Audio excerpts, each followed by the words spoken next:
I do recommend Meetup to a lot of my friends that are looking for different things. Wine tasting, movies, book club, meet a lot of new people, a lot of new friends, and it will make you more social.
Welcome to the fourth game of HANS Niemann NEPO match in Belgrade, Hyatt Residency.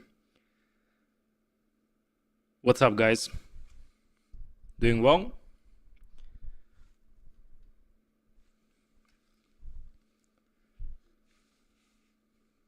Connection good?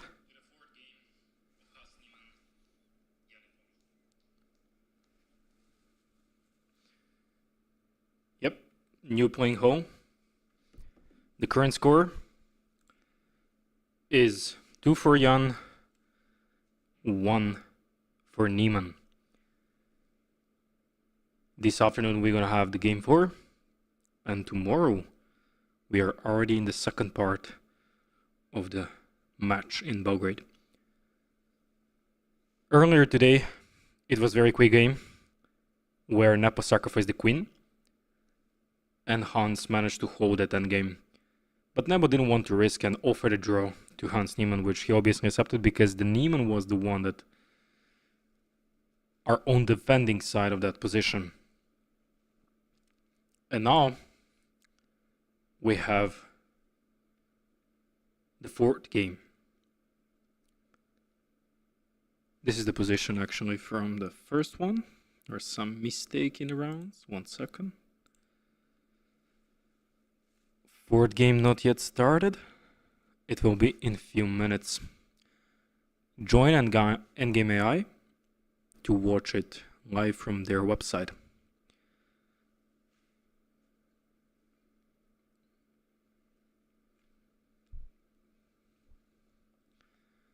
There is no different time controls. It's always the same.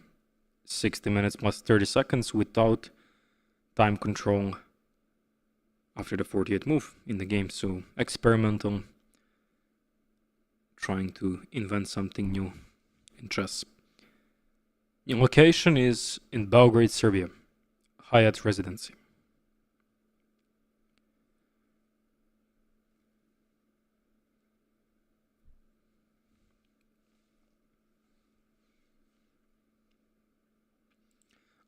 For those who are first time watching the stream, I'm Eleyah, Vidmaster from Serbia. I'm commenting and covering this stream, so thanks for being here and thanks for making this event.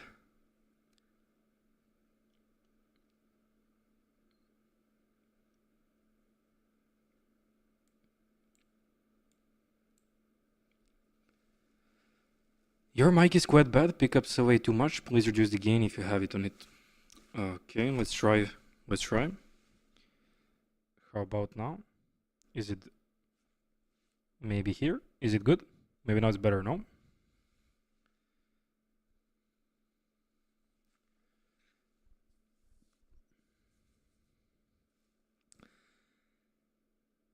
Camera quality is bad. Only for today. We had some problems with that, and round 4 is there. ENDGAME AI, please make the board so we can follow it. Otherwise we have to use the other source of board. They started the game. Okay, it's here. We have the board. HANS open with e4, and we might see Rosalimo again. Was this the same variation? In the second game we got the same line.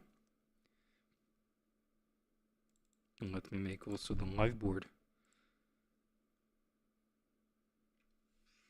there for you. Okay, great. And we also got the even bar. Very nice. E6, the same line. In second game we got the same variation.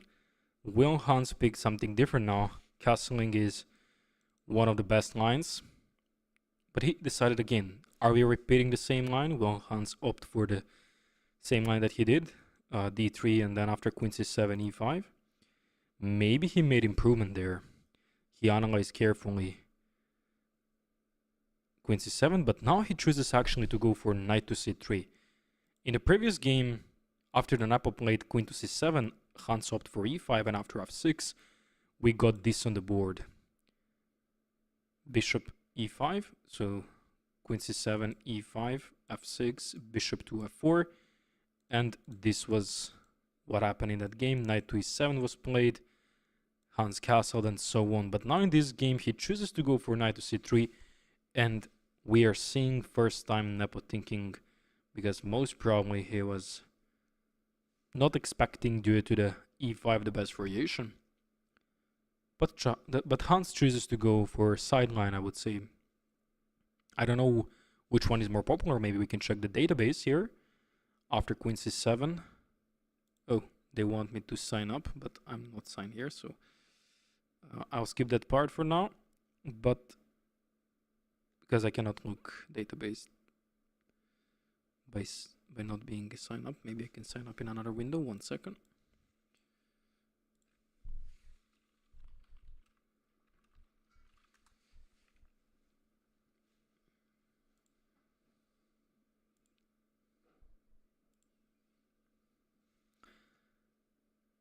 So knight c3 on the board, and Nepo thinks how to respond. d6 is the common move here. The point is later to go e5, try to stabilize the center.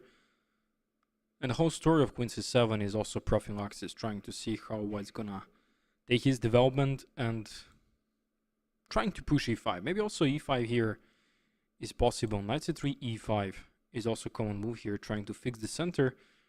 I would say that HANS wants to go here quickly with castles, and after d6 to go knight h4 as typical idea in these lines. I would say that this is definitely one of the sharpest openings on elite level currently now. There is a limbo variation, but becomes very popular that black allows, because there is significant amount of lines where black looks for dynamics and fight. In the past, Rosalimo was very big thing for white. Back 10 years ago, it was very, very good opening for white pieces, and everyone was avoiding to play knight c6, the second move, despite even Sveshnikov as one of the most solid Sicilians are coming from that one after d4 takes, knight takes, knight f6, knight c3, and then e5. Then players decided to avoid all of these open Sicilians and chooses to go for Rosalimo. And now we end up in this variation here.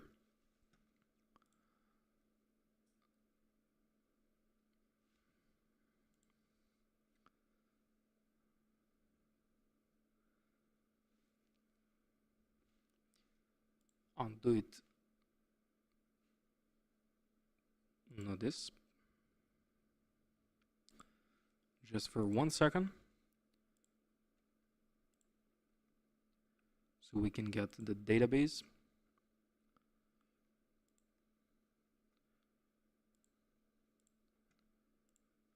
Okay.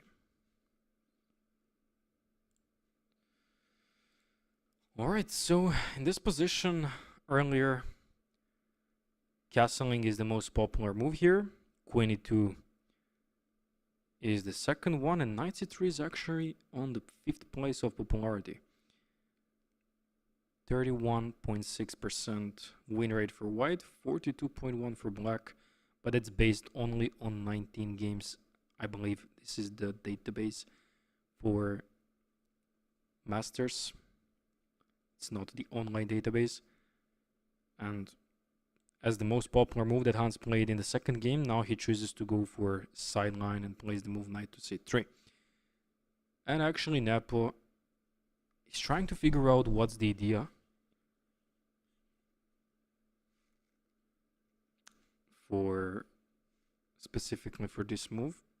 It's just natural move, but HANS is definitely prepared here and trying to cook something against Nepo. So let's see what he has on mind and what type of line he might choose, but he's definitely ready if Nepo goes for e5 to quickly go for knight h4 and quick castles f4, trying to press directly along the f line and uses better and faster development in this game. On the other side, oh, actually Nepo played a move e5, so we might get this thing that we plan on the board. Also, on the live board is showing some move 92. Let's try to fix that also. Live board shows some stuff. Maybe we can turn that off if that's possible.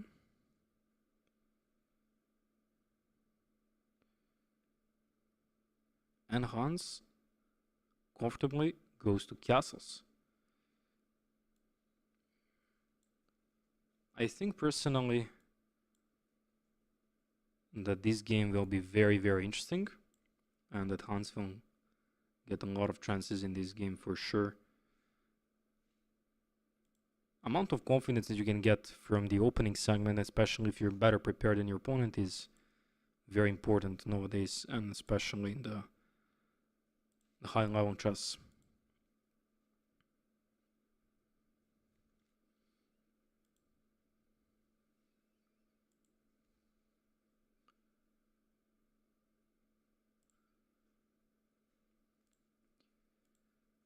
So,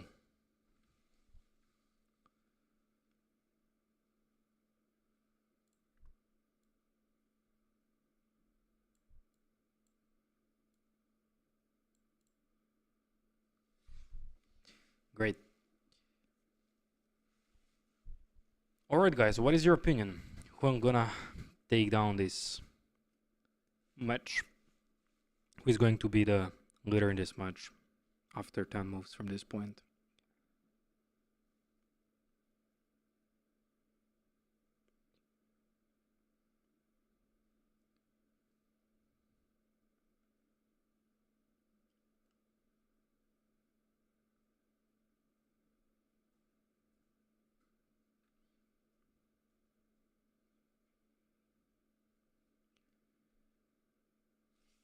Interesting to see NEPO has gone with a hoodie this afternoon. Perhaps the air condition is too high in the hotel. Actually, it's quite nice here, weather in Serbia, generally outside and inside a hotel, so maybe he's just more comfortable with a hoodie. Change board color settings, please. Let's see how we can do that.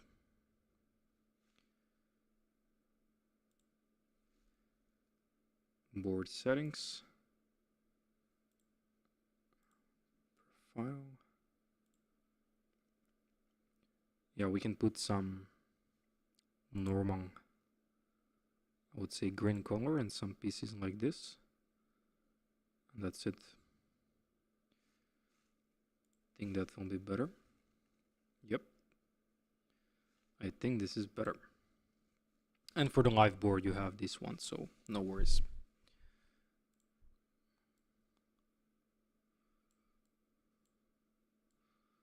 So we can make the difference between live board and analysis board.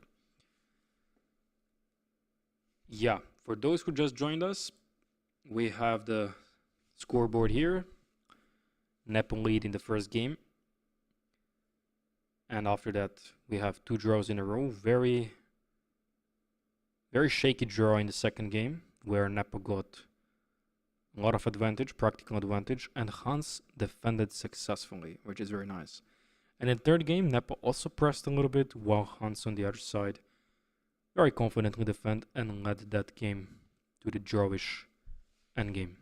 Despite NEPO sacrificing the queen, it was very hard, even for him to put a pressure, having more pieces on the board in amount of material against the queen is definitely an advantage if there would be more pieces on the both sides, but since it was endgame, the queen was dominate and NEPO couldn't do anything.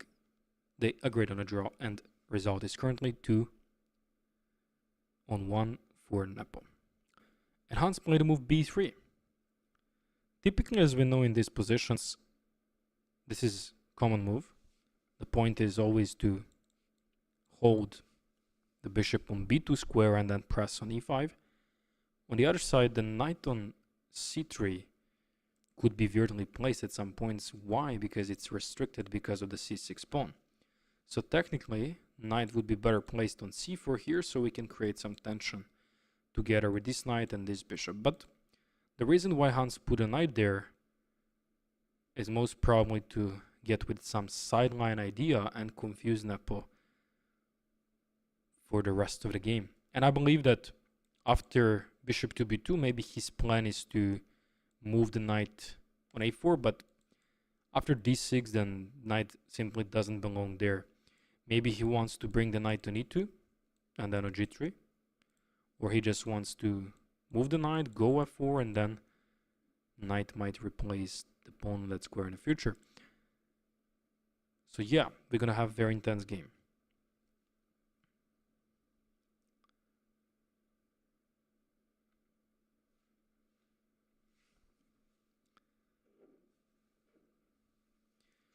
Can I explain the NEPO move?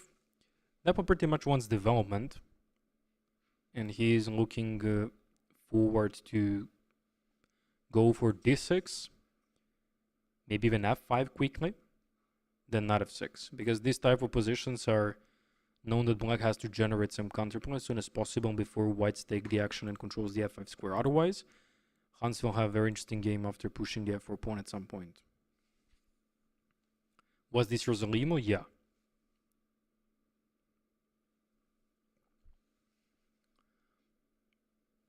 Yeah, I think board is fine now, guys, no? Yeah.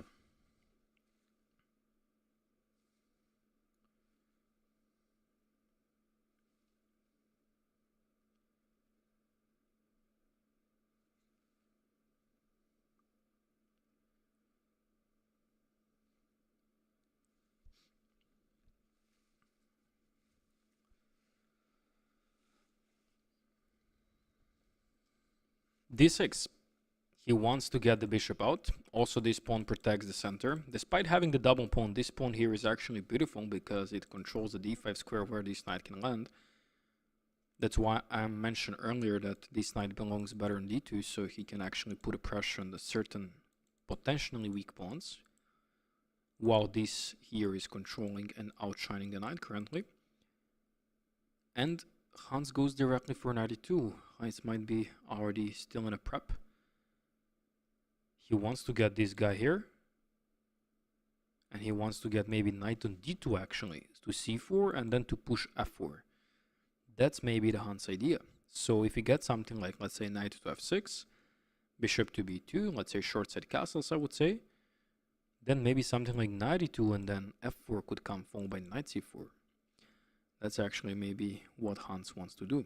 On the other side, NEPO has this beautiful move knight to h5, which makes much harder for Hans to play this type of move f4, because certainly he wants to trade, he wants to open up the position, because bishops are bishop. And we can notice that again NEPO is getting the bishop here, because in the same opening segment as we had in the second game, Hans were suffering with two knights, defending very open white position against two pair bishops of NEPO. And here we might get the same story. But his bishop is different. He gets some activity. So that's why he might be looking for quickly castling and then trying to control this specific square here. And knight e2 was in the game. This is the live position. Let's see what happens. Maybe we can include some a5, a4. But to be honest with you, I think that personally, inclusion of a4, a5, it goes in the favor of white, because in the future, this guy here might be on target. So it doesn't mean necessarily that black will make something while pushing this pawn. On the other side, can NEPO go directly for something like f5 here? This is a good question after knight e2, f5. Getting some already imbalanced game, Hans has to take obviously, despite developing his bishop and now planting the knight on g3. And many people would think here that after the dropping bishop somewhere, let's say on g6, black is getting open game here, two bishops, very nice center. But I want to tell you something, that this pawn can never push, simply because leaves this pawn here unprotected. More you extend these pawns, which I can see on lower levels so many times.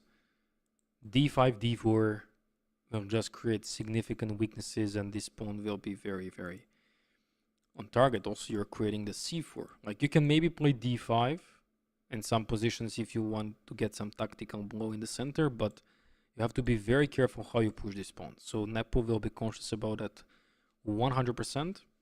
And do we just get this on the board? We get this position, right? Yeah, this is on the live board. We get this on the live board, guys. So e takes, bishop takes. We have this, and now Hans should play knight to g3, which he actually played. Knight to g3. So there is a little more comfort for Niemann due to the better pawn structure and not stable center of NEPO. Stable for now, but we mentioned that pushing the pawns, he has to be careful how he's doing that. On the other side, there is idea for Hans to go with typical Rosalima plan of a3 b4 plan, breaking through the structure. Despite giving an option for black to solve the problem of these double pawns, he will open up some lines, A line or B line, and that will be useful for the rook on A1.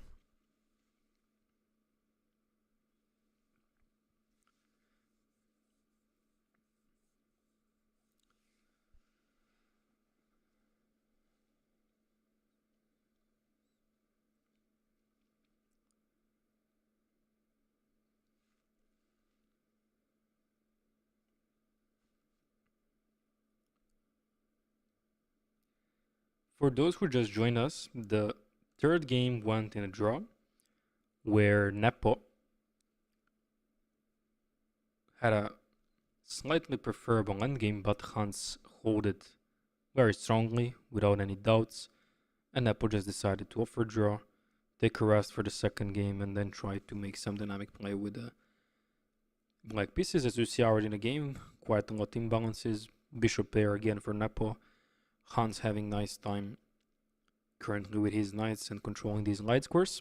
Eventually, if he can get this light squares for himself in the future, that will be beautiful. Queen d7, for example, might appear as an option.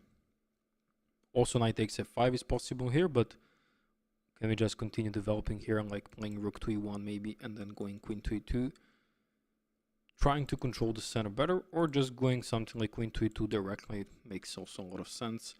Let's say knight to f6 by NEPO here, and then at this point maybe we can just develop. I'm not sure if bishop now belongs on b2 anymore, because you don't need to put your bishop here yet, since the pawn is on d6, and you don't want to make your bishop limited. So I believe that bishop is actually fine on d2 square, which keeps the control on this diagonal, also keeps the control on this diagonal.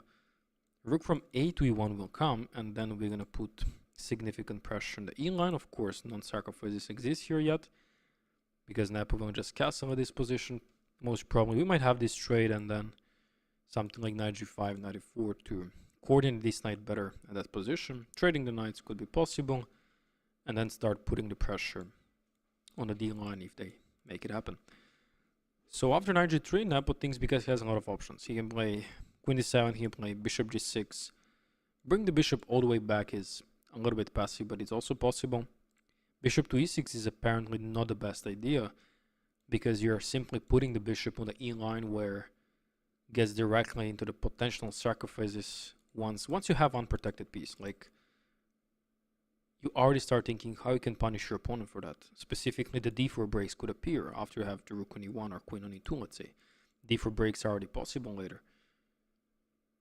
So this position is getting definitely not in a favor for Jan if this happens, but I think that he'll just place the bishop on some normal square like g6.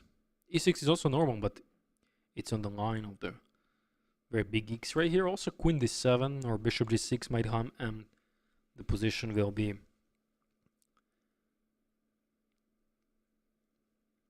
very dynamic. Let's read some comments now, until we wait the Jan decision to switch back with a bishop.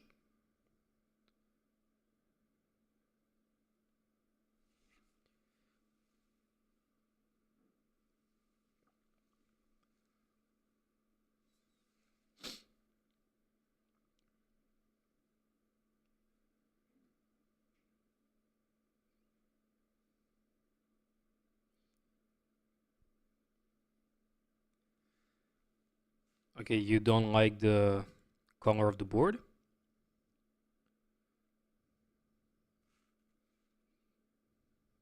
Or you don't see the arrows because they're also green because of the color of the board, right?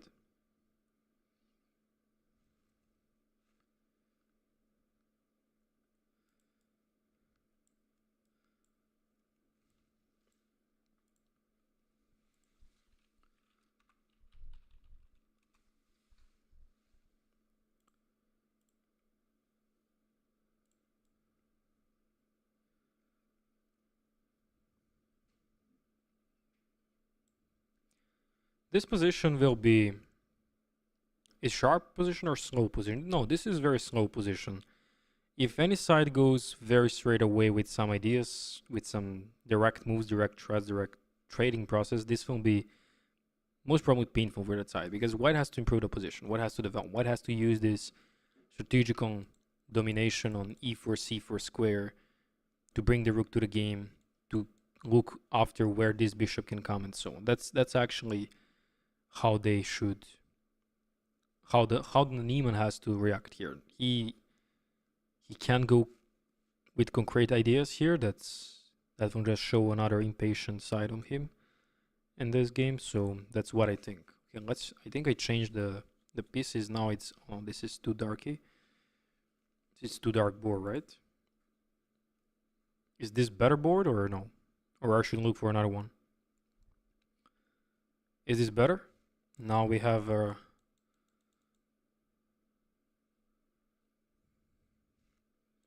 now you can see the red, the green circles and arrows. So I think this might be better.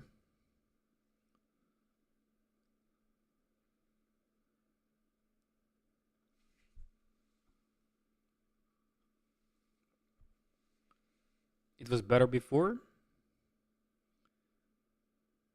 Okay, let's try to find some brighter board. Maybe this one. I think this one is better. Oh yeah, this is definitely a better one. This is 100% better one. You can just see clearly everything, and also you see the green circle. Yeah, this one is even better, right? This is the best. Hit 1 in the chat if you agree. Hit 1, hit 1.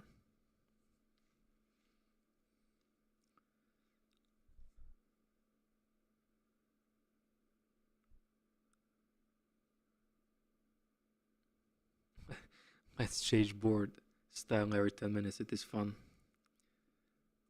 Okay, yeah. And how about the live board? Live board is good also, right? You're not watching live board too much.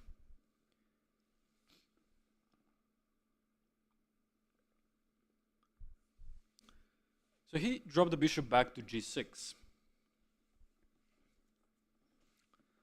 Bishop to g6 is the move we recommended earlier.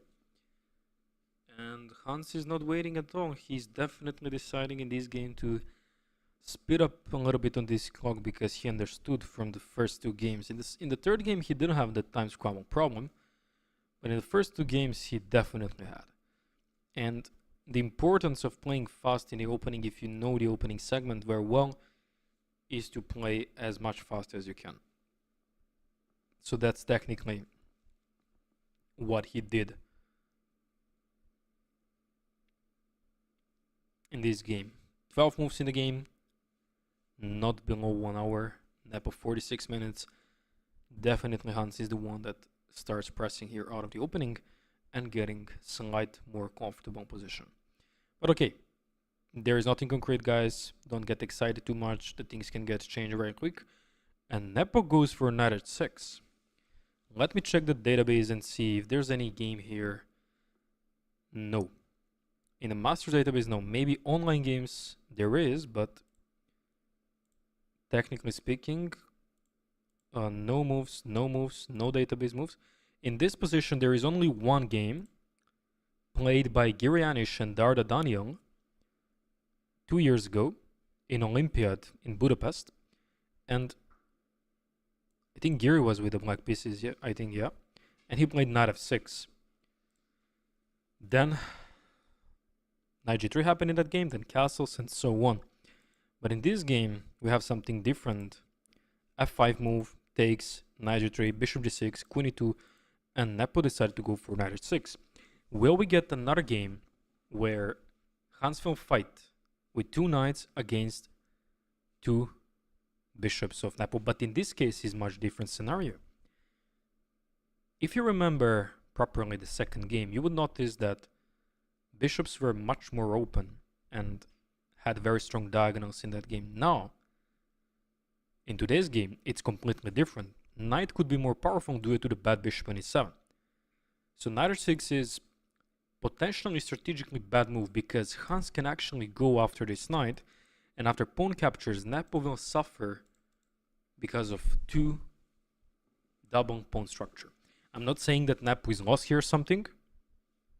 Position is still far away from being better for Hans Niemann, but this is actually slowly and eventually getting interesting if Niemann starts putting the pressure on some of these double pawns, such as queen to e3.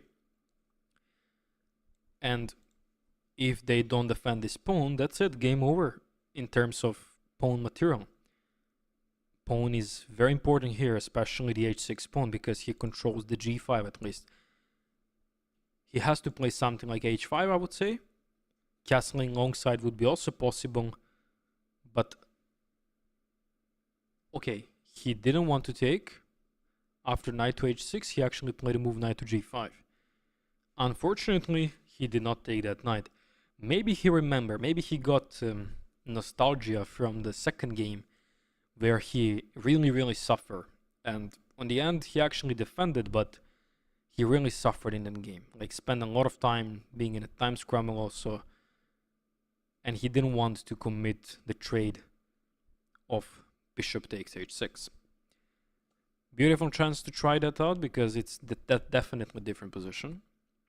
Bishops are not powerful here that much, but on the other side, you know, bishops are bishops. Bishop pair is bishop pair. So who knows what's gonna happen if we got that. Maybe he has chances in the future, but now suddenly when the knight g5 is on the board, technically speaking, knight can come on f5 in the future.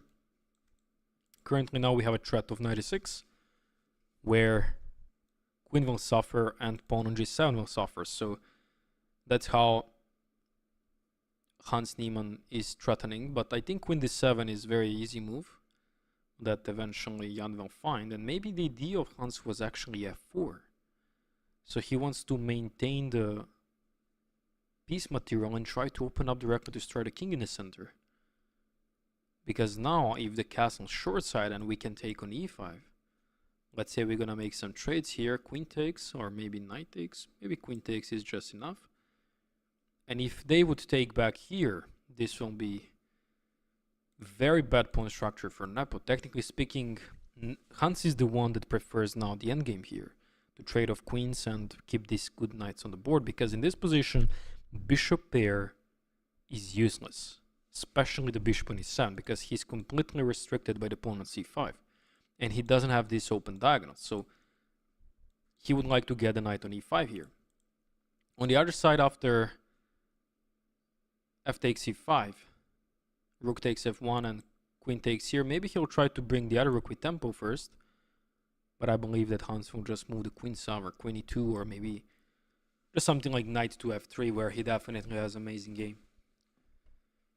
So yeah, on the board we have knight g5, and now Nepo is thinking how to respond to that one, but I believe that he'll just simply play queen to d7, and then Hans will go for this strike with f4. What happens after e takes f4? Is that really bad for them? Maybe yes, because knight e6, and then we have knight g7. And the problem with the knight e6 is that king cannot castle. If king can castle, then he's completely fine. And we can also notice in the second game how Nepo went with this crazy idea of king f7, rook f8, and then king to g8.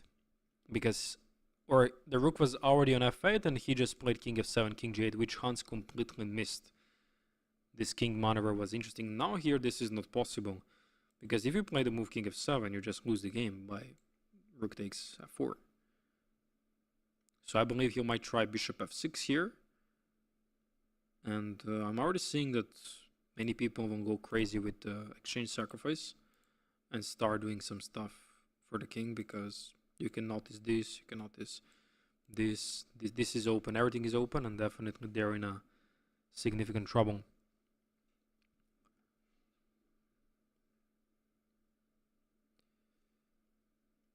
NEPO spending a lot of time. Knight g5.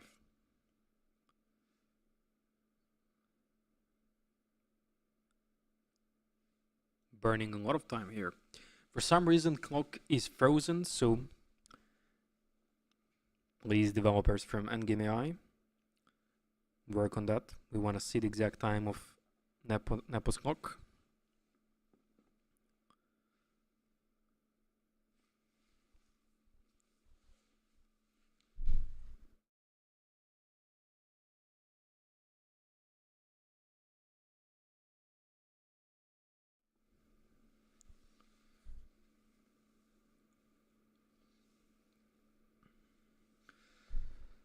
How do you feel today, by the way, guys? I didn't ask you that question.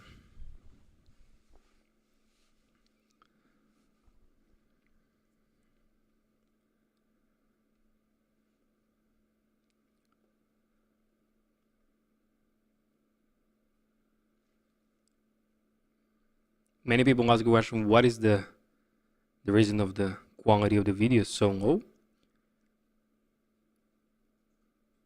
It's because it's not on the cable, it's on the link online, so we're just transferring the footage from the link, which is eventually not the best because of the connection overall.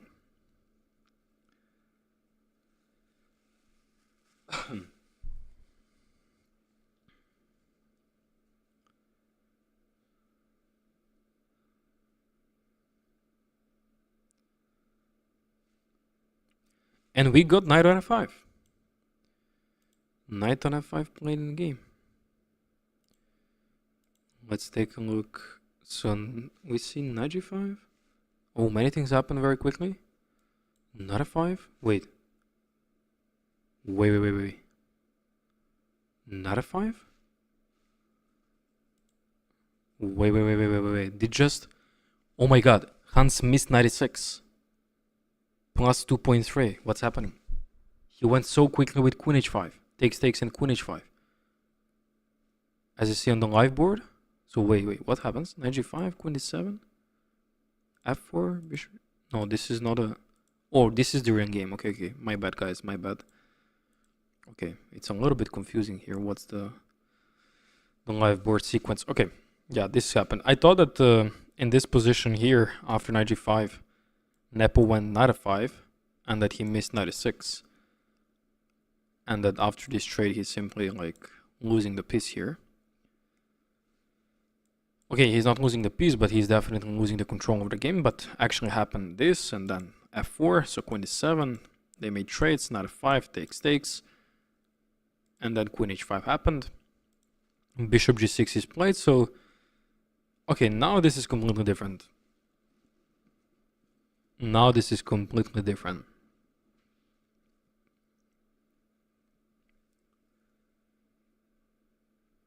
The problem now for Niemann is that he would actually love to have the knight here instead of this bishop. This bishop is absolutely closed.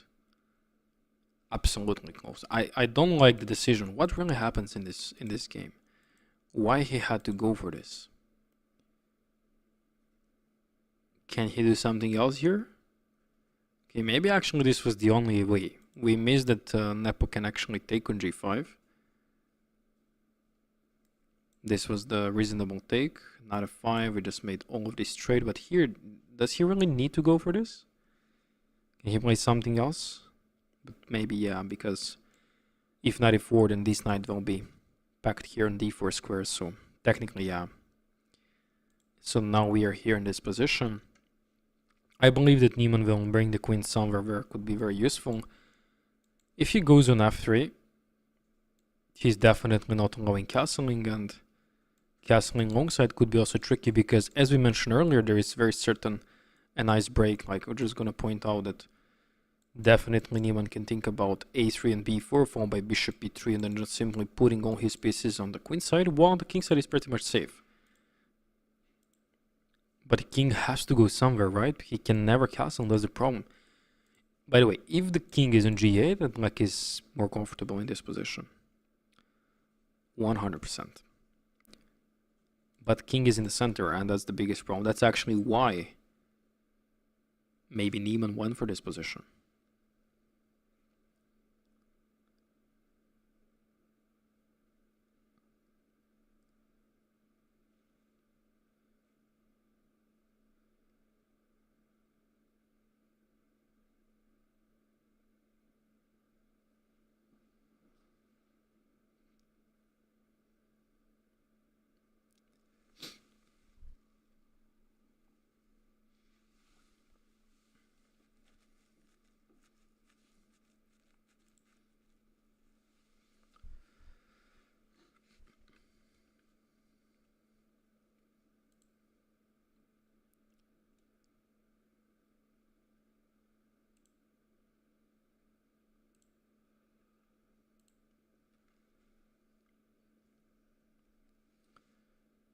Queen f3, bishop f7, trying to block this, of course.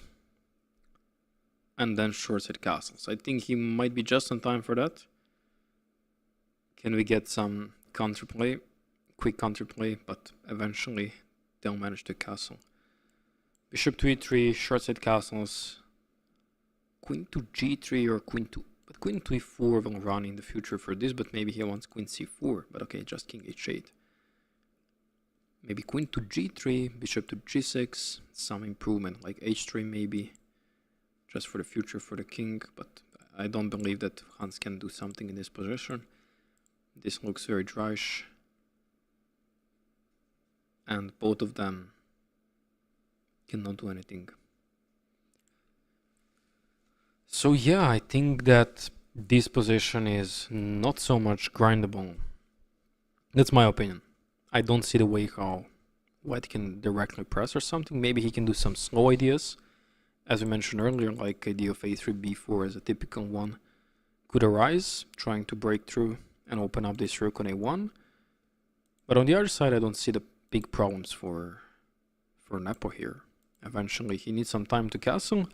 Once he managed that, I think he's definitely in a zone of surviving everything.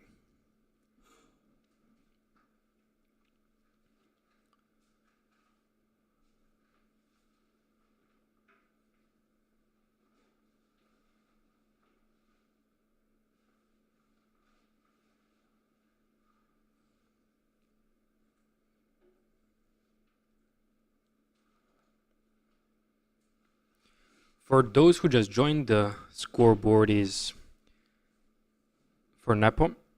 He's leading 2-1 Hans Niemann. Last 2 games were draw, and the first game Nepo won convincingly in that Ray Lopez game. Famous Ray Lopez endgame. We can also see them in playing home. Crispy footage, but we can actually see them. So that's, on the other hand, it's quite good.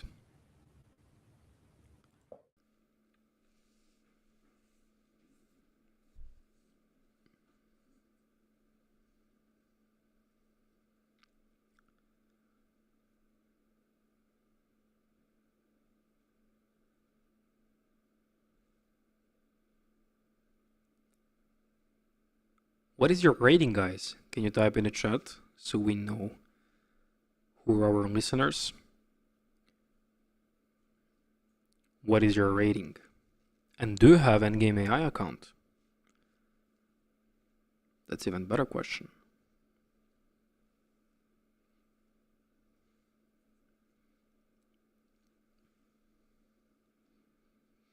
Maybe here Hans expected that Nepo would play the move g6, but I'm not sure why he would think that. Bishop g6 is definitely more logical.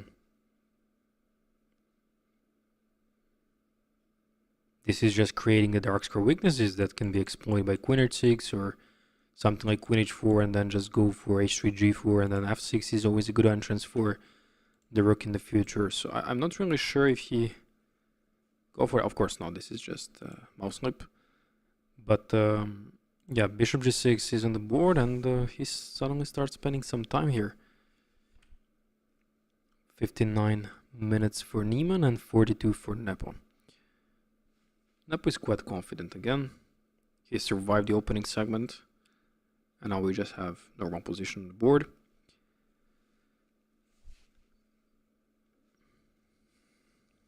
$27.60, 20,600, that's nice. 6,000, that's nice.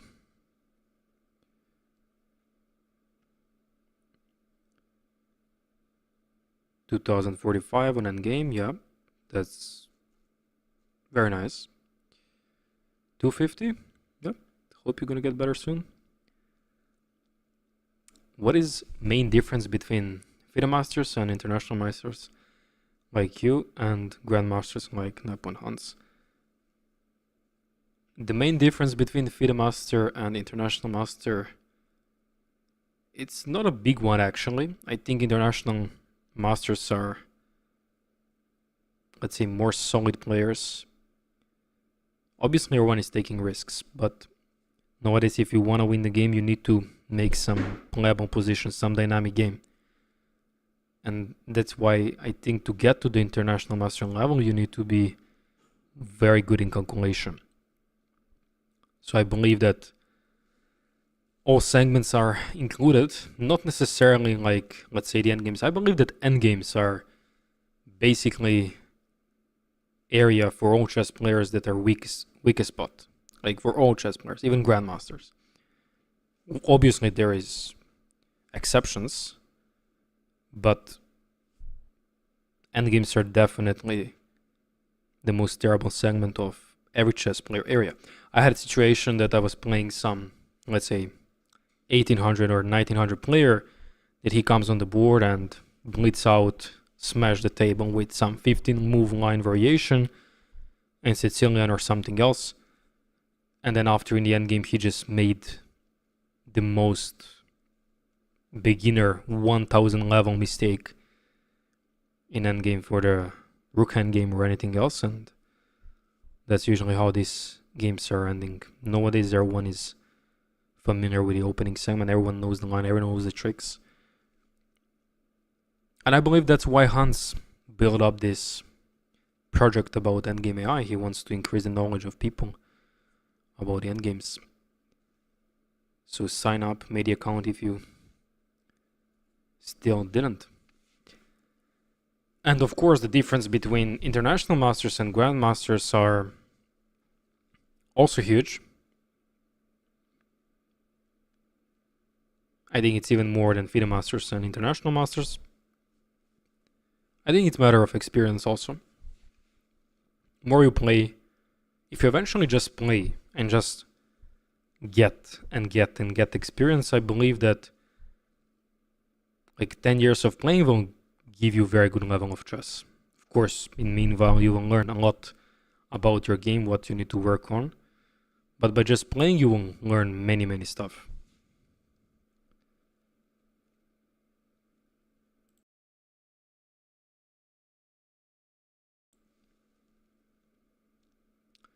Too much smashing at the table.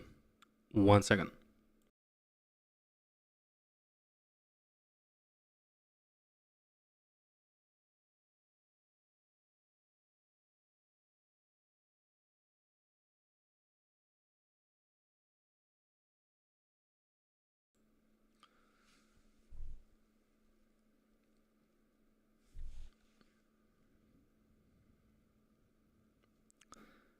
Can Levi Rosen become a GM?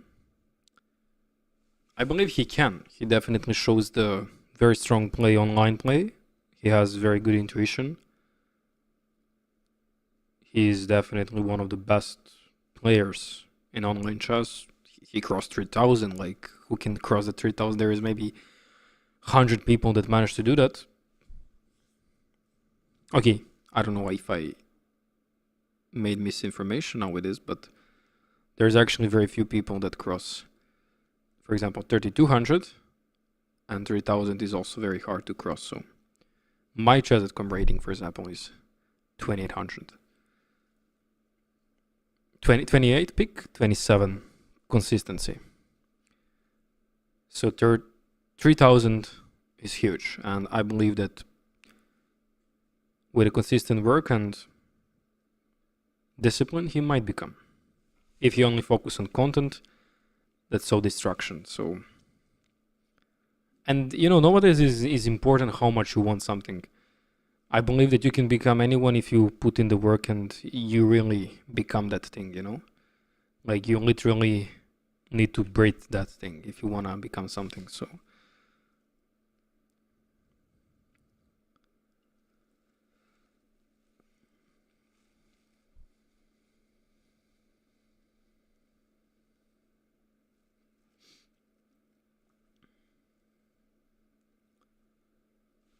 okay, we got the thing that we mentioned. Bishop g6, queen h4, that's on the board, right? Bishop f7, a3, castles, and b4. So pretty much the plans that we proposed for Niemann and for NEPO are coming on the board. As a typical break on the queen side, it's something that Niemann has to do, otherwise his bishop is pretty much closed on c1. He needs to find some diagonal, despite helping the NEPO get rid of these double pawns.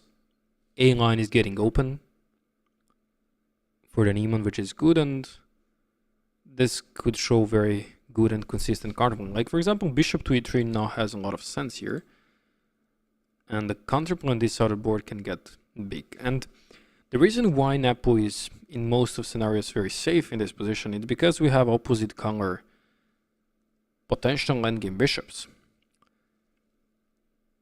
And that's only for the endgame, of course. But for the middle game, while we have the queens and rooks, it doesn't matter yet. So it's just pure control who's gonna restrict more of the pieces. And like c4 looks like a bit restrictions for this bishop, but then suddenly once this bishop comes here, he'll take down this pawn on d3, which is a little bit annoying thing that we don't want to allow black in this position. On the other side, you may notice that this g5 pawn looks terrible here, right? Because we have double pawns. He's also closing the area of the queen and so on. But in the future, this pawn will become quite useful thing. Why? It's a very simple answer. You know that you need prophylaxis for a king. Like we mentioned in some line that king has to play the move h3 to have king h2 in the future and so on. The same thing NEPO has to include for his endgame. But once he does that, sorry, let's say g6, he'll create the weaknesses on the dark squares. If he plays h6, then this pawn will just take, and it will open up the king. So NEPO is suffering from prophylactical play on the king side. That means that HANS is currently breaking through the queen side and trying to reach NEPO's king like this. Like in the Clash Royale, right? Like you're attacking from the flank and then you're getting to the central main tower, right? I guess there is many fans of Clash Royale here. So this is pretty much the strategy of Hans Niemann in this scenario. On the other side, NEPO's strategy is to strike directly from the center. So he wants to get bishop on g6, trying to push d5, trying to push e4, bring this rook here, and then just strikes in the middle. That's what he wants. But Hans will not allow him that, because bishop e3, rook takes a7 will happen, and so on.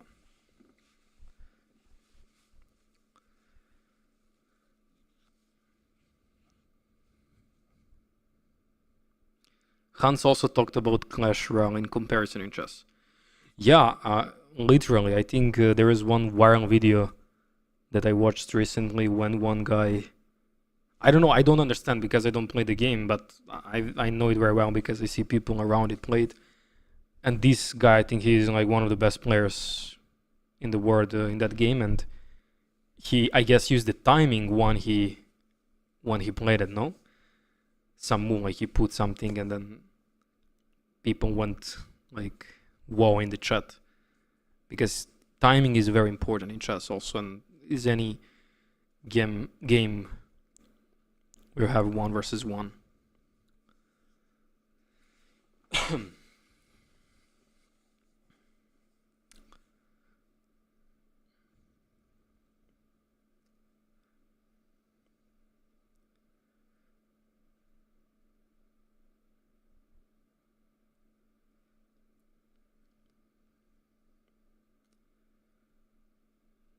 Someone asked to explain the purpose of the b3 at the beginning of this opening. Let's go and rewind for those who just joined the stream. So we got the Rosarimo game like we get in the first part of the match. In the second game, knight to c3, e5, castles, bishop e7, b3. So the point of b3 is, why do you want to get the stability on the light squares? Because eventually the light square bishop will try to dominate this square and this square in the future, and it's also potentially a very good spot for the bishop. On the other side, it just slows down these ideas from the rook on b8 to make the counterplay and waste some time for Hans. And it's a very useful move overall. It's also increasing the strength over the c4 square. It's very well known in this opening that b3 is the move b3. If you make any time, you will not make mistake. And then maybe you notice now after a few moves, then why then Hans went for a3 and b4. It's because he cannot produce anymore the counterplay on this side of the board, and he needs to generate some counterplay on the other side, which is also a very well-known idea. If you can break through the king side in the Rosarimo or the center, then you try from the queen side with this idea of a3 and b4. This is pretty much the point of b3 at the beginning. And okay, let's see what happens. He decided to go knight to e2. We also mentioned in that game that knight bd1 to d2 and then to c.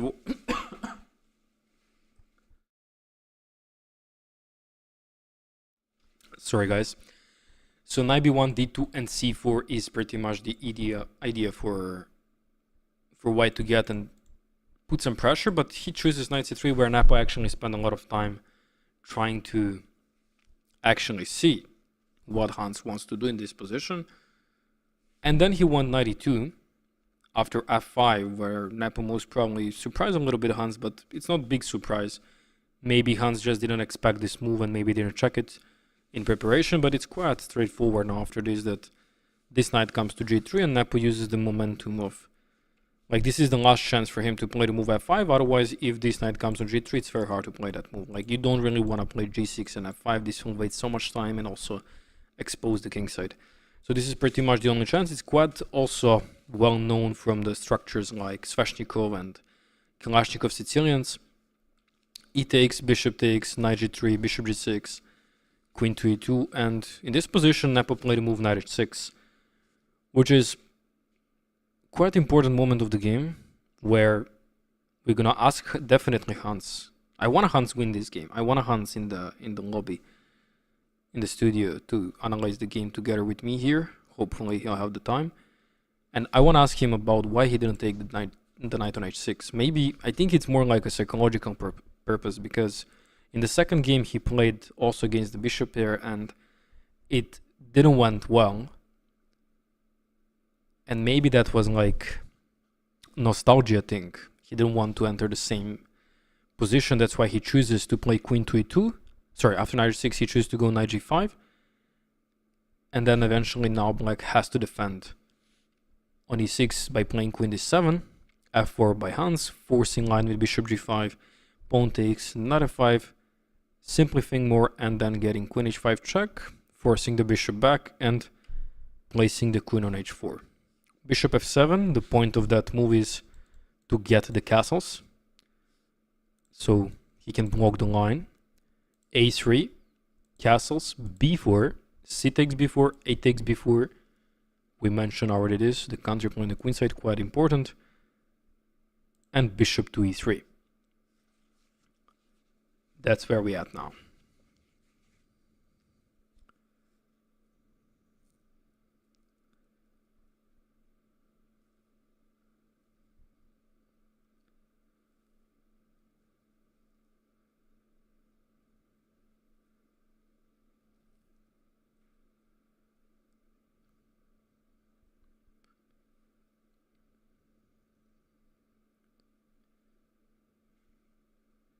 And we got bishop e3 on the board. Nepo coming back.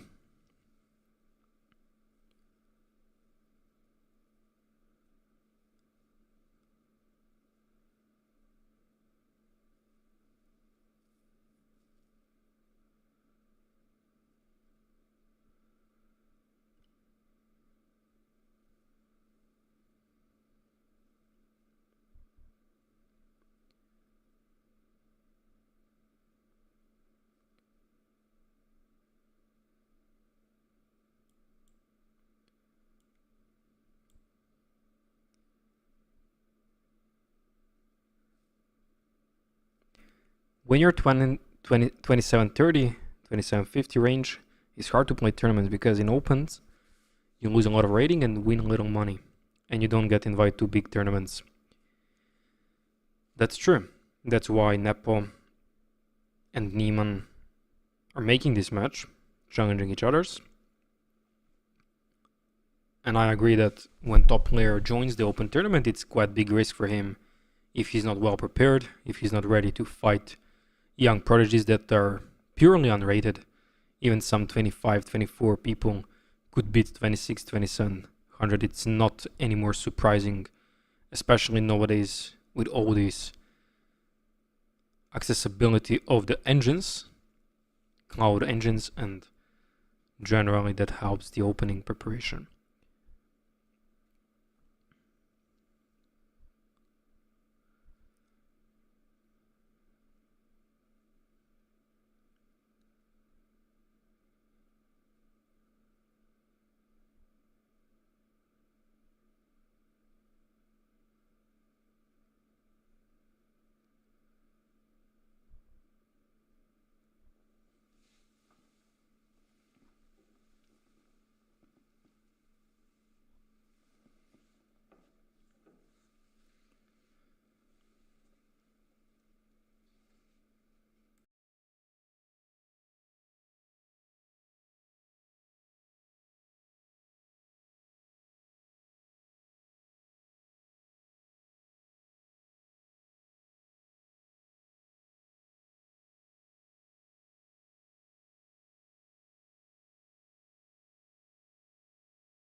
For those who just joined to the stream, the scoreboard is in leading for Nepo. First game he won, then second and third game it was 2 draws, and now the fourth game will mark the 50% of the tournament. We see them playing the playing hole quite nice spot. Unfortunately the camera is ruining it. Bad quality, sorry about that guys, tomorrow we'll fix it. I said it even yesterday, sorry about that. But this is what we need. The analysis board and them explaining their moves. A5 played. The reason why Nepo did that move is just immediately to stop HANS of producing the counterplay on the A line. So if he waited for a second and played some other move, like let's say rook from f to e8, then HANS will just go rook a4, and now a5 is already potentially late because rook from f to a1 will come here and then directly press here and not allow Nepo actually to take on b4. With a move a5, rook a4 is too late because he'll just take on b4, and then after queen takes b4, rook takes b4, Nepo might be the one that takes now the counterplay and bring his pieces on the queen side. So that's why a5 happened. I believe pawn takes, rook takes, and maybe take, let's say take, and improving the queen a little, rook to b1. But generally speaking, we mentioned in the previous game that always you want to control the closer line to the king. So f line is quite important. If you play something like rook b1, you're very much risking that suddenly now Nepo will make the counterplay on the f line. So I believe that HANS has to keep the rook on f1, maybe play something like queen g4 and then trying to get inside. But after queen d5, I think Nepo holds everything here And maybe Hans will try to show the purpose of these pawns with h5 and so on. a5. Let's see what happens. Most probably we're gonna have another very simple position. NEPO is not allowing any progress for Niemann on the queen side, despite even he get what he wanted with a3 and b4. NEPO reacts very quickly and directly to stop all potential strategical better moments for Hans. So we are in this segment of area. Tactically speaking, there is not yet any concrete ideas. Strategically speaking, we just explain everything. White cannot move any pawns. For example, c4 or c3 will just ruin the safety of the d3 pawn. On the other side, if NEPO tries to push something like later with d5, then he creates dark square weaknesses, also creates the spot where Hans can put pressure on. We mentioned that these pawns are unpushable. Also, maybe White and Hans can make some little improvement with h3. And that's it. We're gonna have some trades now. Most probably this will arise on the board. Maybe actually Hans will just go directly with queen g4. Provoke NEPO to go with this, and now suddenly, as I mentioned earlier, this is actually why we need rook closer to the king. He has the line, but Hans also has the line. And after queen d7, there is actually a big threat on this bishop, so queen d5 might be the only move to protect the bishop, protect the pawn. And now maybe after c4, queen e6, Hans can get a pawn. If we end up too far this way, Hans can actually get a pawn here, but this is not totally, let's say, valuable pawn, because we have opposite color bishops. And very soon, this pawn on d3 could become a target after something like bishop g6. So it's not even a big deal taking that pawn, but on the other side, pawn is a pawn, right? But this is the value of having closer rook and closer pieces to the king while the queens are on the board. Once the queens are cleared, then definitely rook on a8 will be much better than the rook on f1, because rook on f1 can do many stuff. Many beginners makes the mistake and still try to attack the king without queens on the board, still try to push the pawns and do some stuff. You can't really do that if you don't have support one of the most strongest pieces, most valuable pieces, such a queen.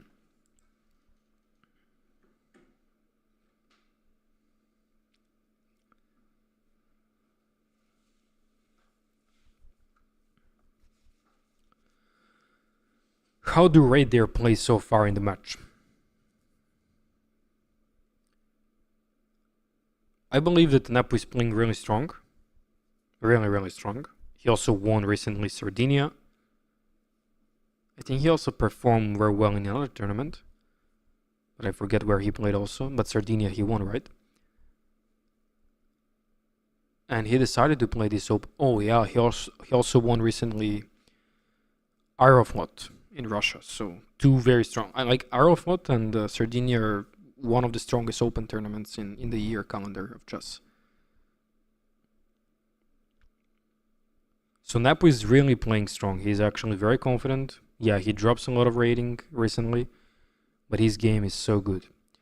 On the other side, Hans, I think that his game is still good. That's my opinion. But I think he might have some other problem. Let's say maybe he doesn't feel too much confident as he did recently when he played Grenke or something. Or maybe just NEPO is not his type of player that he prefers to play. So that's why he challenged him. But I don't know. This is just my opinion. It doesn't have to be right. But both of them are playing really good. Also, NEPO mentioned in the post-interview of the last game, not the last game, the second game yesterday, he mentioned that he thought that they played terribly. Then in the interview he said, I did not expect that Engine will agree with all his decisions, because he thought himself that even Hans and even him played poorly. But they did not play that terribly.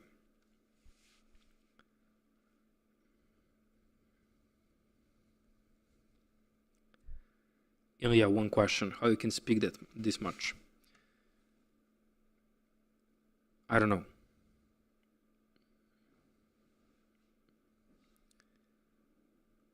Let's speak for itself.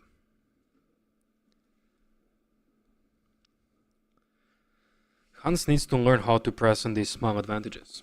I think he already know it very well. He shows this many times. And he is actually very good and confident in these areas, especially one-on-one matches. You know, sometimes it's just not your day. Sometimes you just don't prefer. Sometimes you're just not that much confident. Maybe you don't have good sleep. Maybe you don't have good rest. You know, there's many factors in chess that decides the game. It's not just the preparation and calculation. You know, if you have a bad day, if you don't feel well, if you don't have good sleep, if you ate something wrong, you know, it can really affect your game. So sometimes when you see the player is struggling to perform well, or has some losing streak, maybe it's not about the game itself. Okay, and we have a5 and g6. What is this? Hans impatiently decided to sacrifice. This is actually huge for the game, because we earlier mentioned that this pawn on g5 is actually the one that controls these dark squares, despite close the bishop, but he decided to sacrifice that pawn. Another thing is how NEPO will react on that. Will he capture that with a bishop or with a pawn? According to computer, computer wants to take with a pawn. According to logic, everyone wants to capture here after g6 with a bishop, of course. But I believe that the reason why is because of this little tactical sequence. After rook takes, there is b takes a5, and he suddenly gets this passer. So it means that he needs to recapture that with a king. But after queen f2 check, king to g8, bishop to b6, and move somewhere the queen, he's also getting this pass pawn for himself. So he's actually challenging NEPO, compensating the g pawn to get the a pawn. That's why he's using this momentum of g6. But the very big problem is that NEPO can just take back with a pawn, and this doesn't affect any king safety. Why? It's even more safer now, because we just mentioned earlier, right? We just mentioned earlier that after having the pawn on g5, NEPO will struggle to have any sort of prophylaxis for the king with h6 and g6 in the future. And by doing g6, I think NEPO will realize very soon that he's more than happy to capture that pawn, and suddenly he has prophylaxis for the king on h7. But the reason why NEPO still thinks and not playing h takes g6, it's because he's afraid of rook to f3 and rook to h3 maneuver. And he's trying to calculate what's happening inside. And what's the problem here actually. And because if he plays bishop to e6, then we'll have the same problem. Rook takes f8, and after king takes f8, we'll have queen h8, and then suddenly the game will be over. After bishop to g8, there is rook to f1. So he needs to recapture back with the rook, and then b takes a5 will guarantee this passer, which will be very, very annoying and gives Hans definitely better game. On the other side, what is then the move here to defend the position? It recommends g5, sacrificing back. And the point is, if you take, let's say, with a queen, now take you on b4, and okay, we just mentioned that this pawn on g5 took a big role in controlling h7 and g7 to stay on the 7th rank, and he gave up the pawn here and here for one h7 pawn. So still there is some pressure, but I believe that this is holdable for black, that this is not that amount of pressure that he needs to be worried about, because after something like, let's say, rook takes and rook takes, if he tries something like rook to g3, he can easily suffer from some move like a rook a1 here. And if bishop c1, then just move the bishop somewhere, like bishop d5 or something. And I believe that black is in the driving seat here. There is not so much things happening on g7. He needs pieces, he needs bishop on this diagonal, but unfortunately bishop is not pinned. So after g6, he decided to go for this concrete thing. also spent a lot of time, 36 minutes for HANS, 41 minutes for NEPO. And there's many things going on here.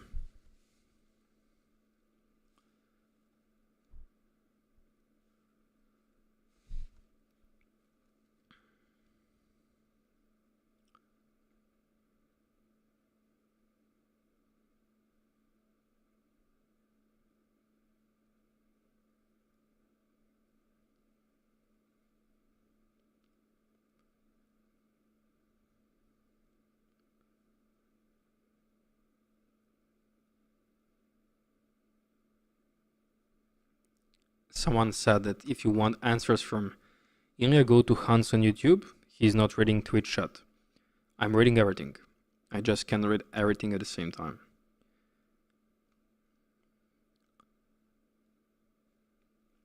This commentary is insanely bad. Commentator is lacking knowledge sadly. Matthias Chess. Okay, can you tell me what is wrong here with the explanation? I want to learn something from you, if you can do it better.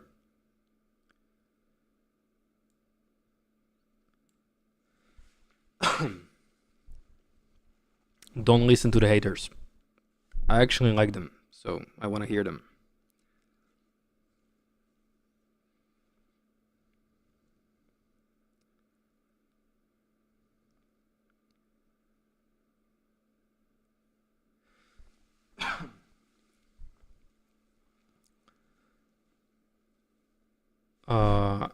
Someone asked, where is it? I just lost that comment. What is the term of prophylaxis? Prophylaxis, it means playing some useful move that doesn't change too much in the position, like no direct play, and usually slowly improving the position little by little. For example, here we mentioned earlier that after h3, HANS will make prophylaxis and safety for his king, so it's like the quiet move that improves the position for the future. On the other side, NEPO couldn't make this prophylactical move with h6 or g6 because he had this beautiful pawn on g5. Even though this pawn was restricting his own bishop, this pawn was very useful, despite being also double pawn. So this is the term of prophylaxis. And in many scenarios, people are forgetting about that term in chess. I forget it many times in my games. Made so many bad mistakes just because of forgetting this concept, which is very useful on levels above 2200, 2300. To get better in chess, you need to stay patient. That's what prophylaxis term means generally. And we have some things on the board, so that's what we actually recommended for Niemann calculation. Niemann actually saw this is coming very well for him, and after queen to f2, king moves, and then bishop b6 followed by takes on a5. This is actually what we recommend. Queen f2, king g8, bishop b6, queen moves somewhere, and then take on e5. I think NEPO was in a very doubting, so maybe psychologically, practically speaking, g6 was actually a very nice move. When we now take the take back. Because obviously pawn takes was very risky for him. He didn't want to go for this. And it was so dangerous, but machine is machine. Machine says, I can defend this. But humans not. So technically speaking, and practically speaking, maybe g6 is a very strong move. I actually like that move now. Once I see that they entered this line. And now here, after king f8, maybe HANS is thinking for something like, okay, rook a4 is also engine move. What's the purpose of that move? I don't even know myself. I don't know why just he's not autopiloting queen f2. I don't know why he's wasting time here. It's so obvious that queen f2 could come. Maybe queen f2, he didn't like queen f7 simplification or something, but he can avoid it by queen d2 or something. Or you can always come back on h4, I believe so. Yeah.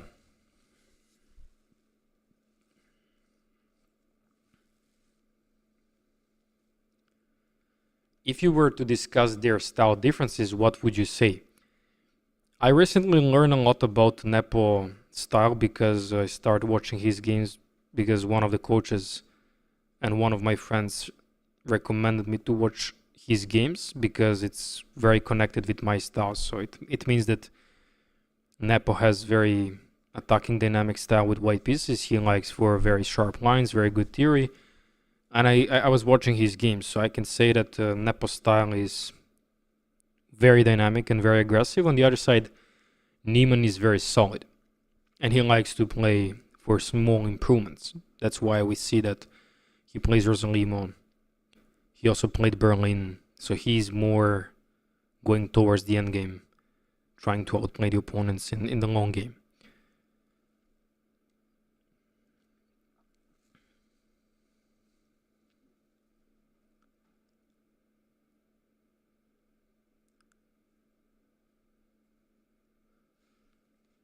And we have this.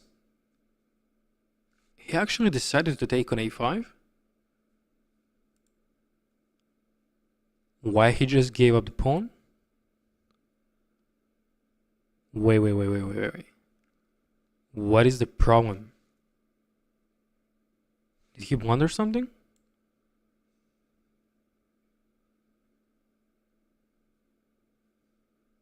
Why Hans just gave the pawn? He could get the pawn back with queen f2 and bishop e6. Rook takes a5, queen takes a5. What he thinks here, that he can do something in this position? Doesn't make sense to. Oh, he wants rook a5, rook f1.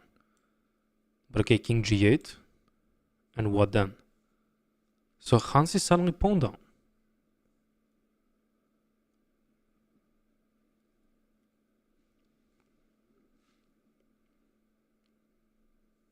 Hans is pawn down.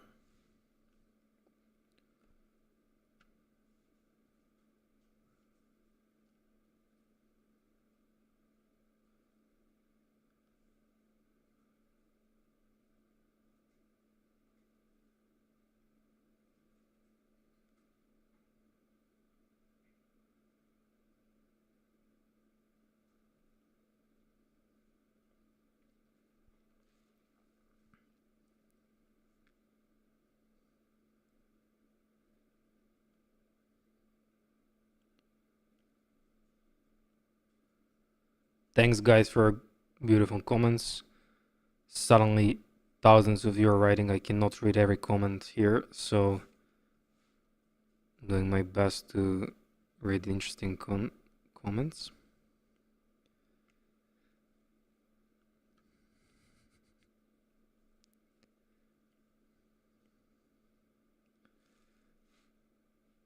Okay, Hans played queen g4.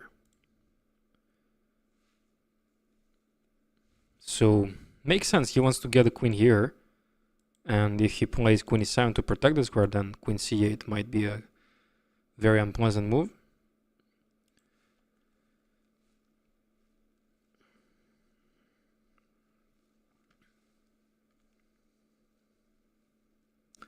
Prophylaxis is actually an old medical term in English designed for preventive medicine. That's true, I think so.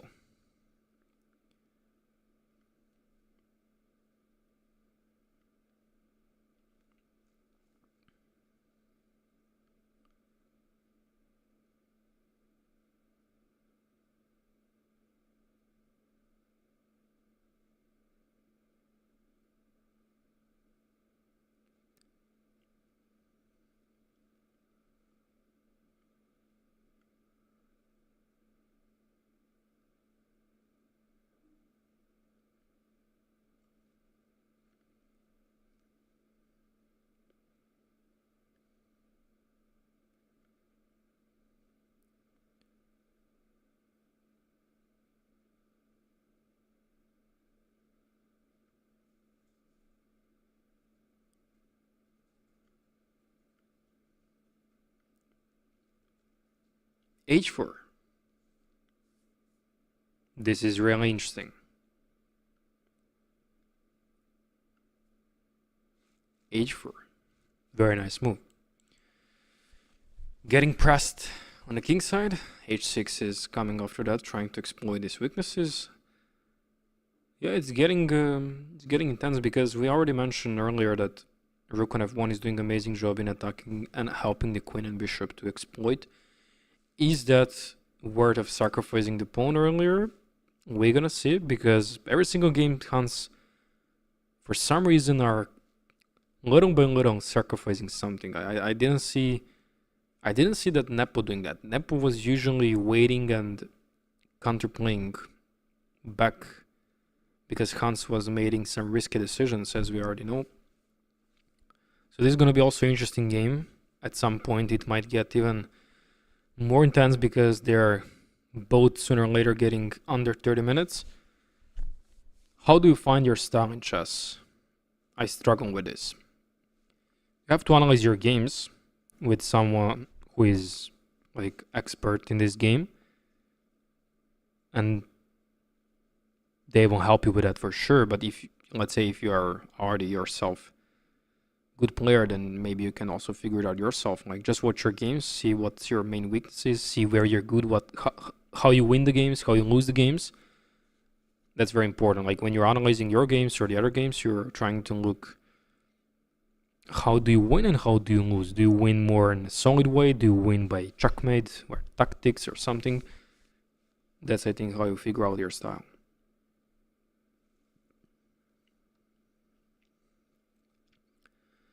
Would you say that Hans is dynamically positional player? Yeah, he also likes dynamics. I've seen many games how he checkmate by tactics or something, but he's not purely aggressive player. He likes very solid play. So that's why he also plays Italian game. With black he played Berlin against NEPO, so he's positionally dynamic. I think you did mention that properly.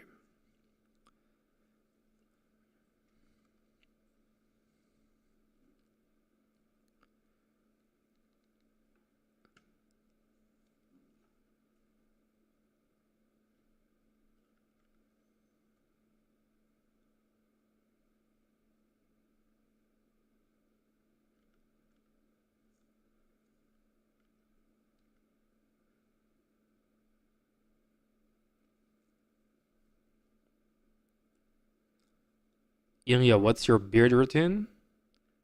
Good question. Just wash it with water, no? You don't need any extra stuff. It will be, I think just natural, no? You don't need any extra things. And I have it already for maybe more than 5 years. So basically it's already based.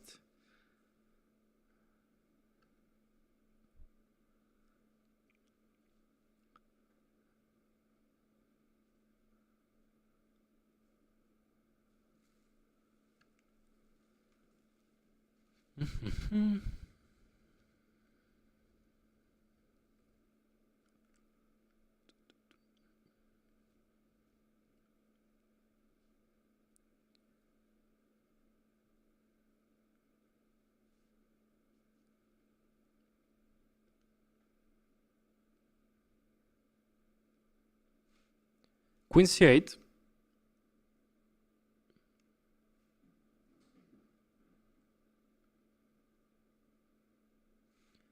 It's actually maybe the move that Hans missed. He now played alright, guys.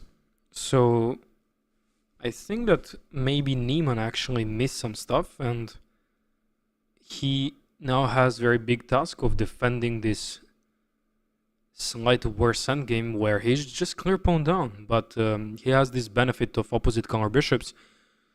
So all possible outcomes in this endgame could result exactly after the rook trade in a very quick draw.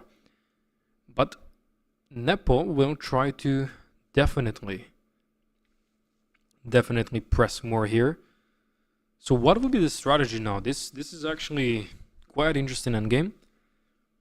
I want to see more from this endgame. I don't want to see any quick draw decision, but it also depends how much Hans puts the pressure and doesn't allow NEPO to properly react and, let's say, create a passer. If NEPO create a passer without trading so much pawn, then it could get tricky for HANS. But I believe that HANS is first to get the 7th rank or the 6th rank, so it will be hard for NEPO to generate any big counterplay here. So technically speaking, NEPO is again doing very great job. Very, very great job. He's consistently outplaying HANS in this match until the 4th round. I don't remember one moment where HANS, until this match, until this game 4, hold the advantage, little advantage like NEPO did in most of the games. So we are having still big fight in front of us, because this game could most probably end up in a draw just because of the bishops, opposite color bishops. NEPO is also struggling what to do. It's not easy for him to press here.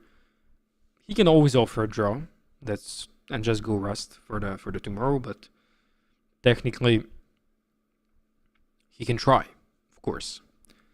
This is not over.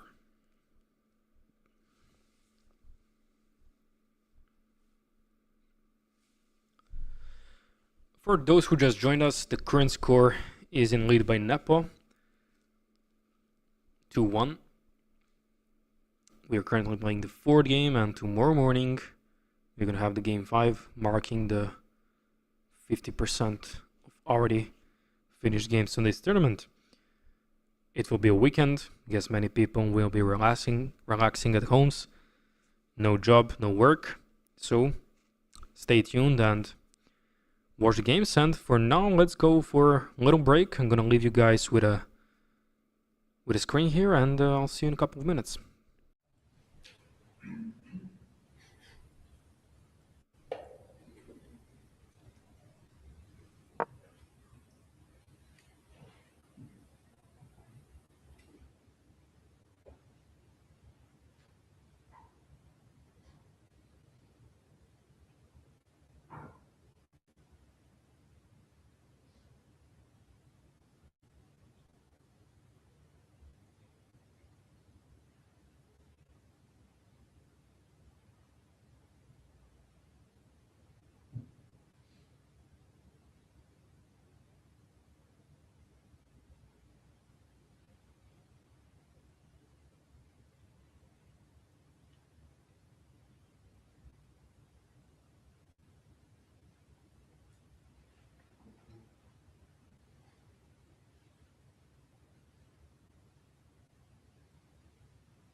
And we are back.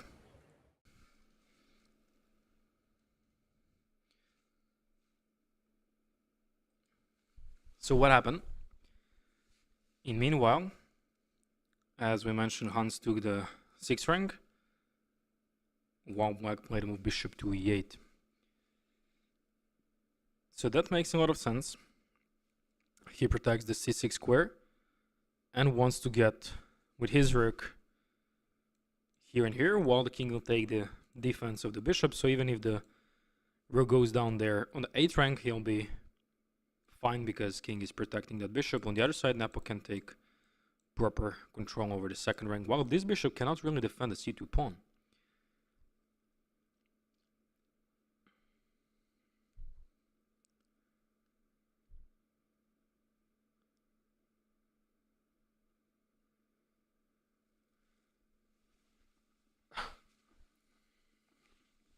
What happened in meanwhile, guys? Was there any action? What was gone? Nothing much.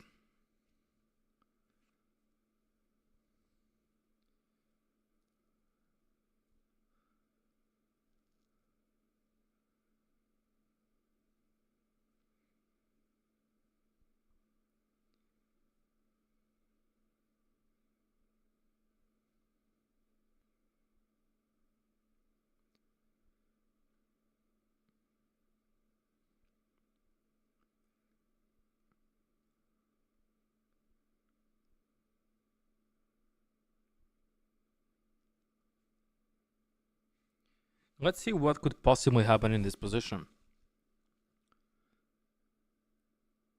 So theoretically now, maybe Hans can try something like d4, and if NEPO would capture that pawn, he might create some counterplay along the 7th rank and definitely increase the tension on the king side now, which is technically one of very nice ideas, but NEPO doesn't need to capture that guy, he can ignore that. What is this move e4? Is this really creating any problems in the future? Don't believe so, because maybe there is even d5 move, exploiting these dark squares so that d6 can get in the action, the rook on b6. So this is one idea. Second idea is just to ignore it. Let's say to play the check, then king f2 and rook to a2, simply dominating, and then maybe even taking this pawn down with check. So this is not comfortable for Hans. So bishop e8 is quite testing move. Rook b7 could be played, but then how Hans will defend after check? King f2, then he might lose the pawn. If king h2 and rook a2, then definitely Hans has to seek for the counterplay. Will we get the position where Hans will lose another pawn? It's questionable. But I believe that he has a counterplay here, despite even taking the pawn on c2. After d takes and rook e7, there is the pawn back, but this pawn could get very soon on the 4th and 3rd rank. So let's say bishop f7, rook takes e5, and just somehow to maintain the pressure on the g2 pawn. I guess rook g5 is the only move, and then he wants to do it the same way back. But they will play g6. I mean, NEPO will play g6, and he'll protect the g line from that pressure. Like g6 immediately, potentially. And it's maybe h5, king f7, takes. Yeah.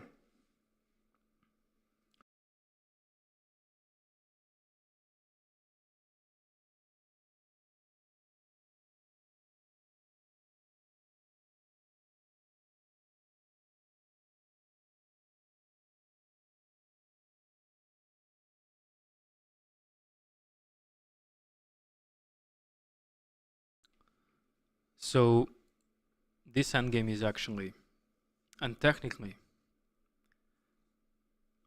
more pleasant for black. Bishop e8, Hans is in potential trouble also with time. I don't know what's his time control. Suddenly we have again frozen time. Maybe I have to refresh the screen. He's 21 minutes. And NEPO is 30 minutes.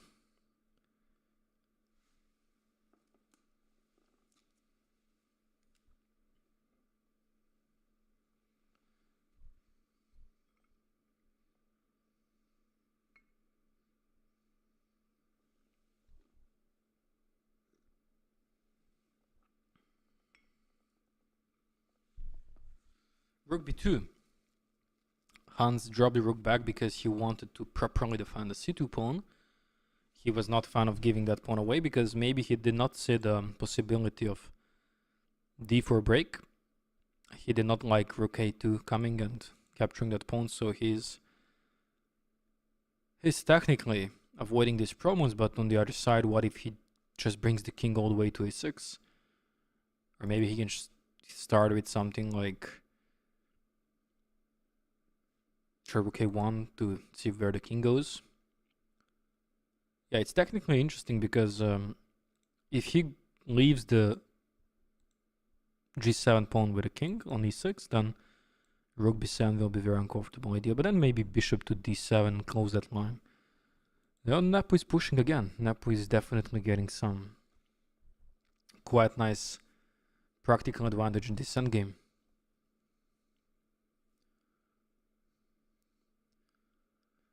What did you do on your break? I was asking for coffee, and that's pretty much it. Take some little snack and that's it.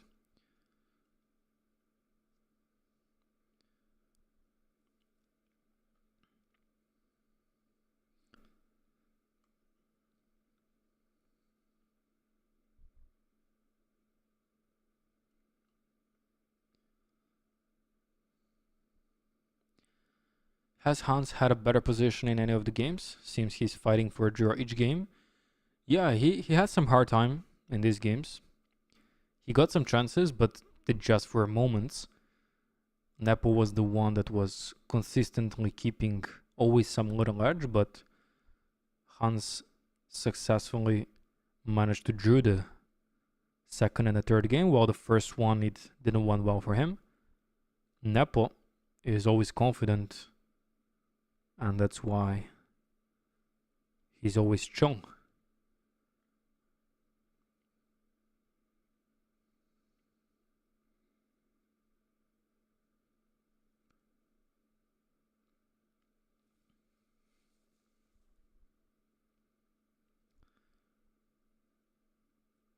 Tell me please where I study openings. What is your elo? Firstly, I want to ask you that question. Can I guess your elo? 1300?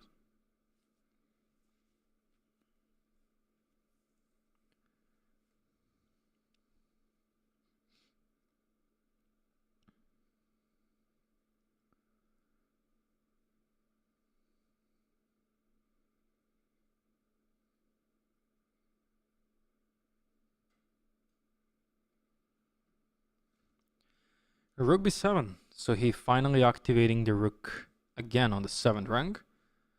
The score, for the people who are always asking, is in lead for NEPO. This is the 4th game. Tomorrow we have game 5 and game 6. The same time, 10 in the morning Central European time, and the afternoon game at 2:30. NEPO is leading the game, and he has very great chances to make this 3-1 for NEPO.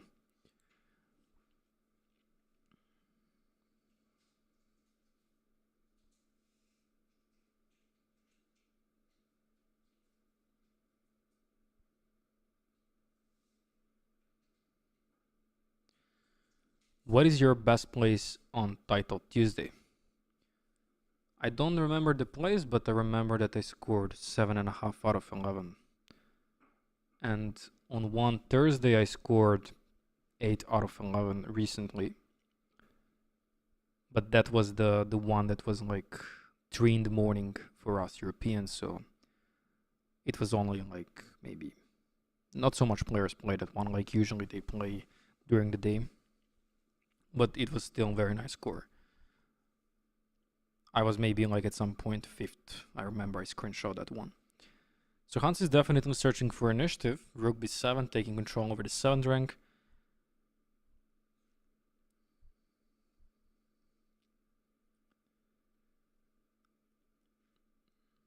NEPO is hanging around. He likes to walk, obviously.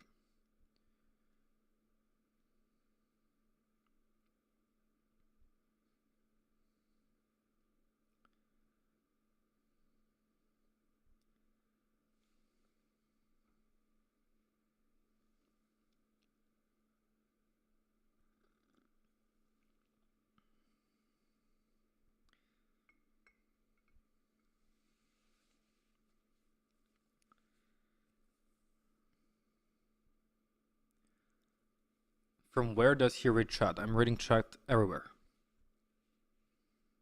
Twitch, YouTube, you can write anything.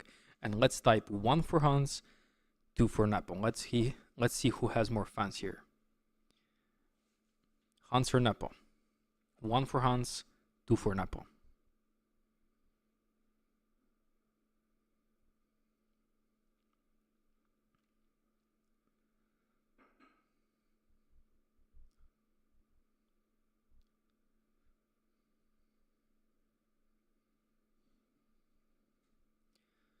Good morning from Florida. Is this game 3? No, this game 4. What's the reason for b7 rook? He wants to just take control. He's ready for d4 breaks. And he's definitely challenging. Oh, guys, I think now we might have very nice idea for Hans here.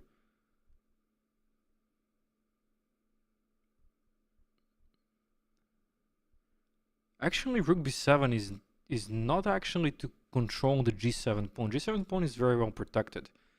Now just figure out that there is another idea about that move. And that's the idea of bishop a7 followed by bishop b8. And that could only be possible if the rook is staying on the 7th rank, because it's protecting, obviously, that square from that spot. And after bishop a7, let's say rook takes e2, bishop b8, very huge and very nice counterplay from Niemann.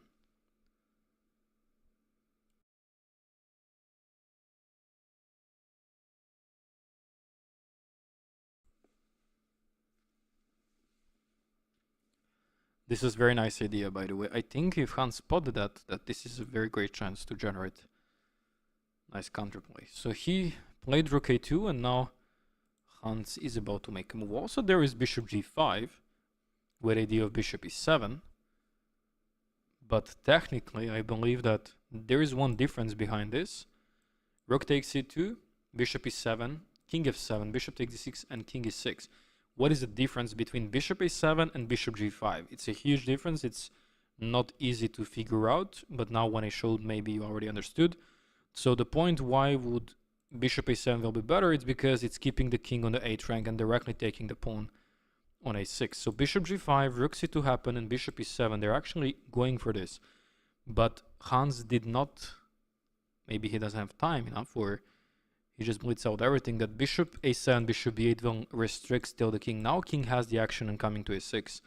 While bishop a7, rook c2, bishop b8, and any move here for NEPO will result into the bishop takes d6, while the king remains on the 8th rank, which means restriction. For the endgame, that's actually very valuable to know that you want to keep your opponent's king as much as you can on his 8th rank. So that's practically the point of this maneuver, but he actually decides to go for bishop g5, which is more obvious and more human, obviously. And after bishop d6, king will get activated. And to be honest with you, this is now getting more shaky, because suddenly black's king is getting centralized and getting in the center. And look at the white's king on g1, it's completely out of the game. But there is benefits for Niemann that his bishop and his rook are doing amazing active job, while the bishop on e8 is completely out of the game. But I believe that NEPO will very soon, sooner or later, he will look to activate his bishop on g6 or h5, or let's say f7 to d5, but let's say bishop d6, king to e6. There's also bishop takes e5 here. Maybe that's actually what Hans is trying to opting for, but I'm not entirely sure. After king d4, rook takes e8, and king takes d3. What is the chances for Hans to enter this position? Will he look for that? So we got this on the board. Bishop d6, king to e6 happened. And now bishop takes e5 or bishop f8. Another very base endgame.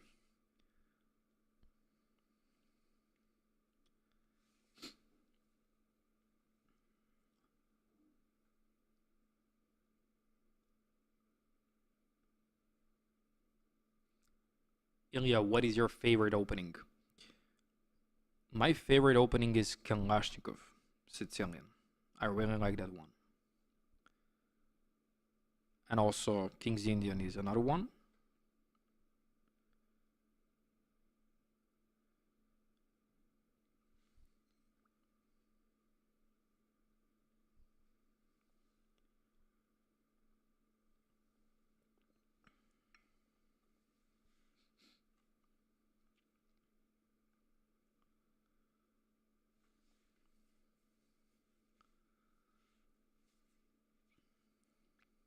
Bishop a7 is almost unplayable.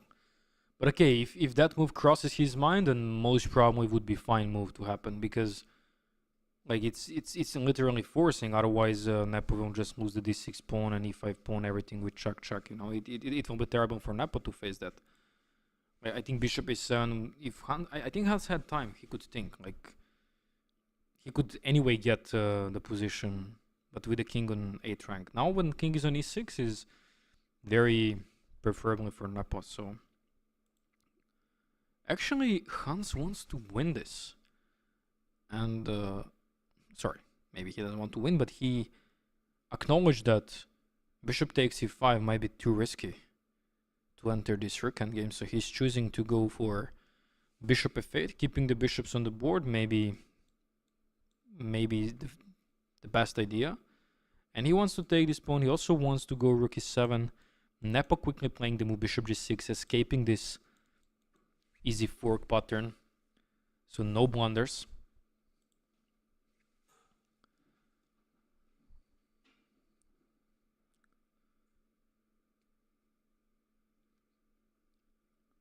What do you think of Belgrade Gambit? I cannot remember how that goes. Is it coming from e4, e5 or something? But I think it's quite nice.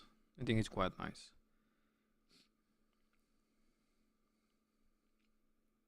Do you know the Riesler? I don't know who is that.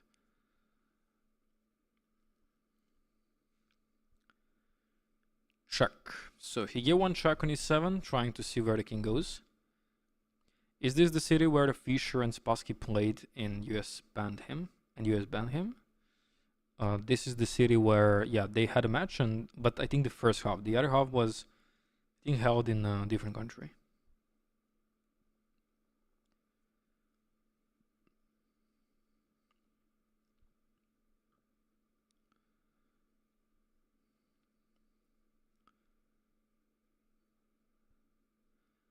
When is Novak Djokovic playing? I think Novak Djokovic lost the match today, unfortunately. Some people again asking for the score. Currently NEPO is leading 2-1. This is the 4th game. The next game is coming tomorrow morning, Europe, Central Time, 10 a.m. While the other game is 2:30.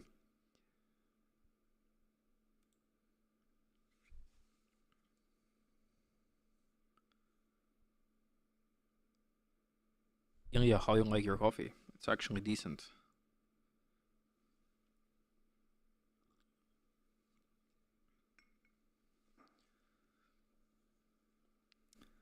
King f6.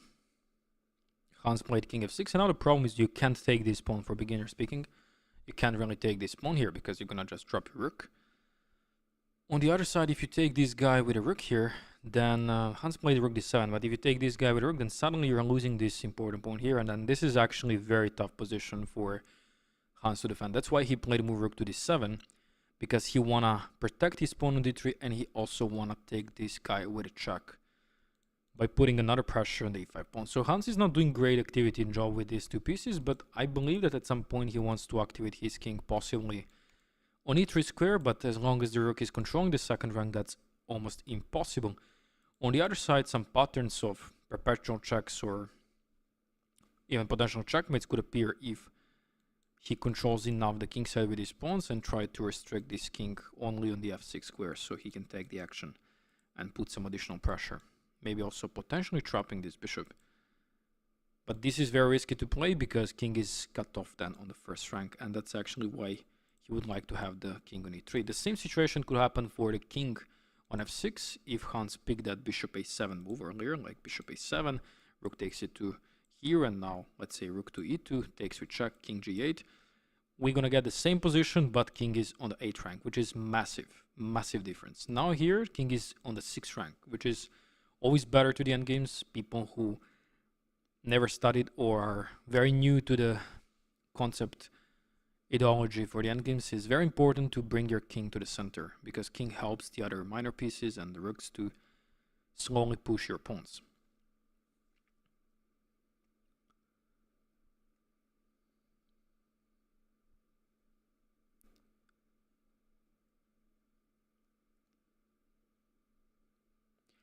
Live board is the pixel at the bottom right. Yeah, that's the live board.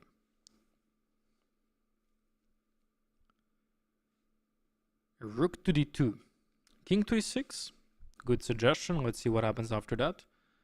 I think that's also possible. I believe that after king e6 they can repeat, no? Rook e7, and now going on d5 and go for just a similar check, and if he goes back then we just have repetition. So that's why king f6, something like king e6 will literally go for the threefold repetition if Nepo wants to make a draw, but obviously Nepo is pushing for the win here. So he plays rook to d2. He's putting the pressure on this pawn. Now, for example, taking here with check king e6 is possible, and then this pawn might fall down. There is no way how Hans can actually go after this pawn, because even if rook d8 happens, this bishop is controlling that square.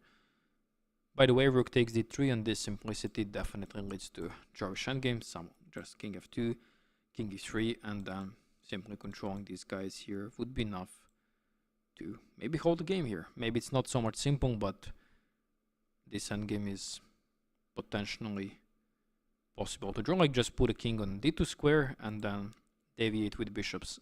Here and there depends where the king goes. If the king goes on this side, then just put a bishop here and control the e3 square, or just have your bishop on d4 if the pawns end up on e4 and c4. That's why no rook trade will happen in this game, so he might take this guy with a bishop, but that's allowing some self-pinning, which is not great usually. He might protect himself later with e4 and try to extend this pawn here, but more likely Hans will hold this position.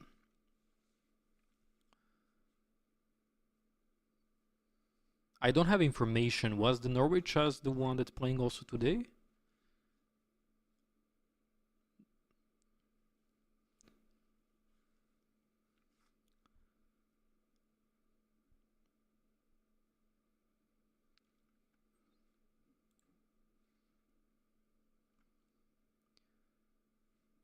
$15 for Hans, 25 minutes for Nepo. And we broke 1,000 viewers on YouTube. Welcome, guys. Enjoy pretty much the last moments of the game 4 in match Hans Niemann versus Jan Nepomniachtchi. Nepo is leading 2-1 against Hans. We can see the scoreboard here. There is 4 games to go.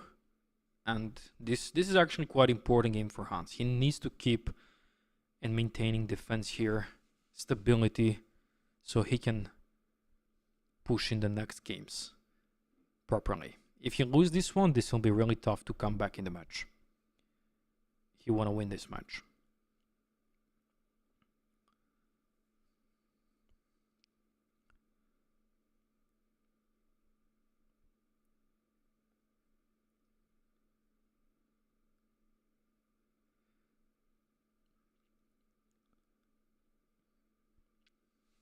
David Howell needs better help in Norway chess.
D4 then E4. No, I don't need to take you. I can pass. And then how about this? It's not easy, right?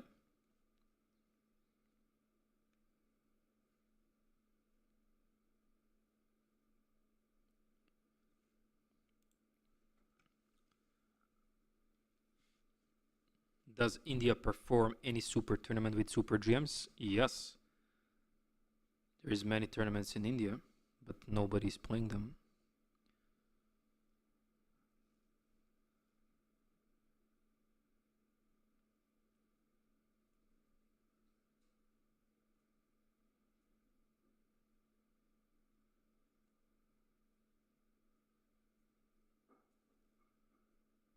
Guys, don't worry, NEPO always have the escort couple of fair play arbiters, so don't put strange comments.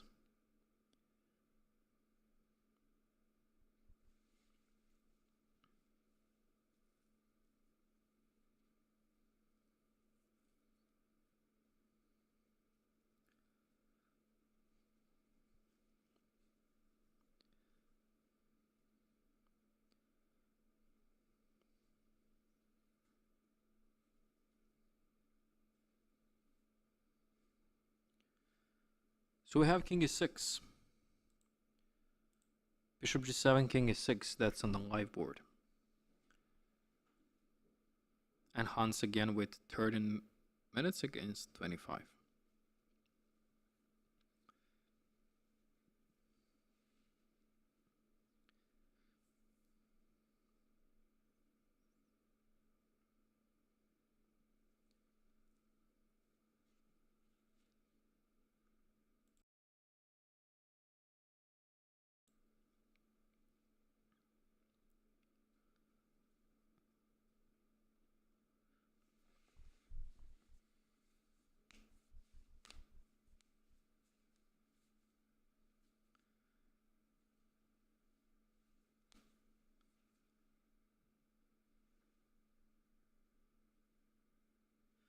Why did NEPO say in an interview yesterday that his friend told him to move? His friend told him to move after the game because they were speaking after the game, guys.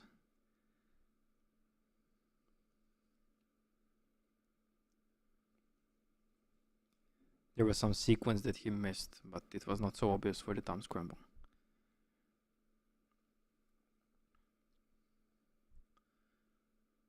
I already asked you about the openings that you ask. What is your elo? I need to know your elo because maybe the openings are not a problem.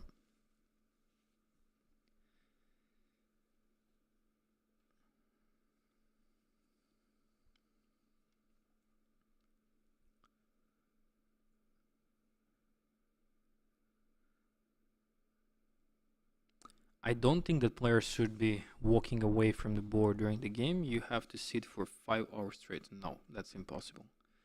I disagree with that. You need some rest. And you need to take out of the board.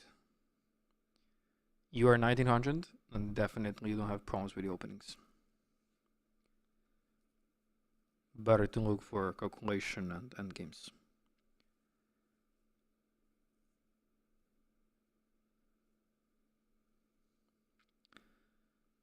Did you see the Laos cave rescue? 5 people saved from a very small cave. I did not hear about that, but thanks God they saved them. That's great to hear.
Eleyah, give us percentage of win, draw, or loss of Hans right now.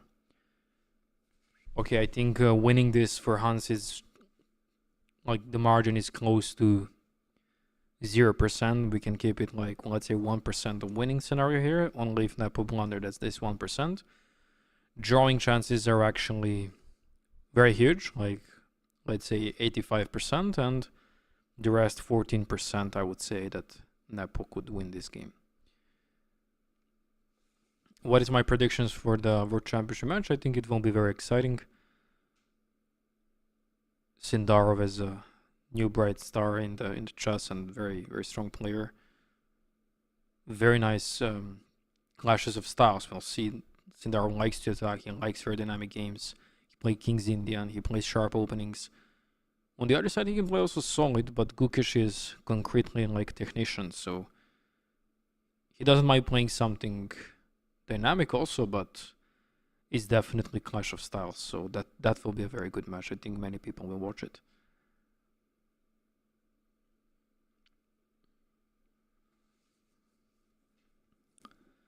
Do you think an 1800 player FIDE would hold this with white? Easily or difficult?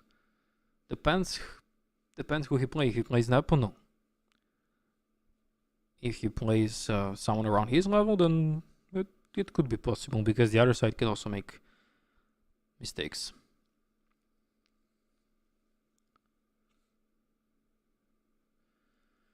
Do you think he will become GM one day? No. Sadly, but no. So much sacrifices.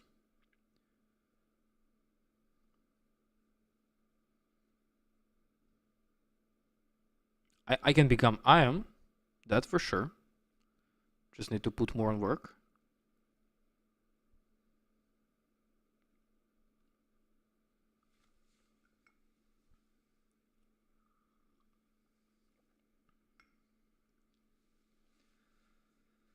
Alright, Hans entering definitely big time scramble. We can put them a little bit on the main screen. Footage is very crispy. We're gonna just keep them for a moment. He's in a locked in mode, but I believe this is getting more tricky for him. And he played a move. He played rook to d8.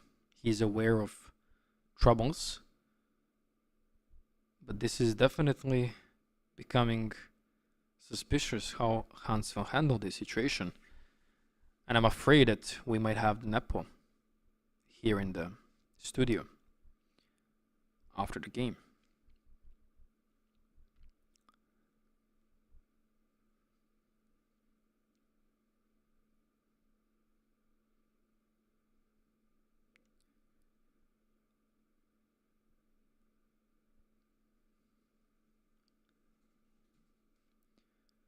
How to draw this?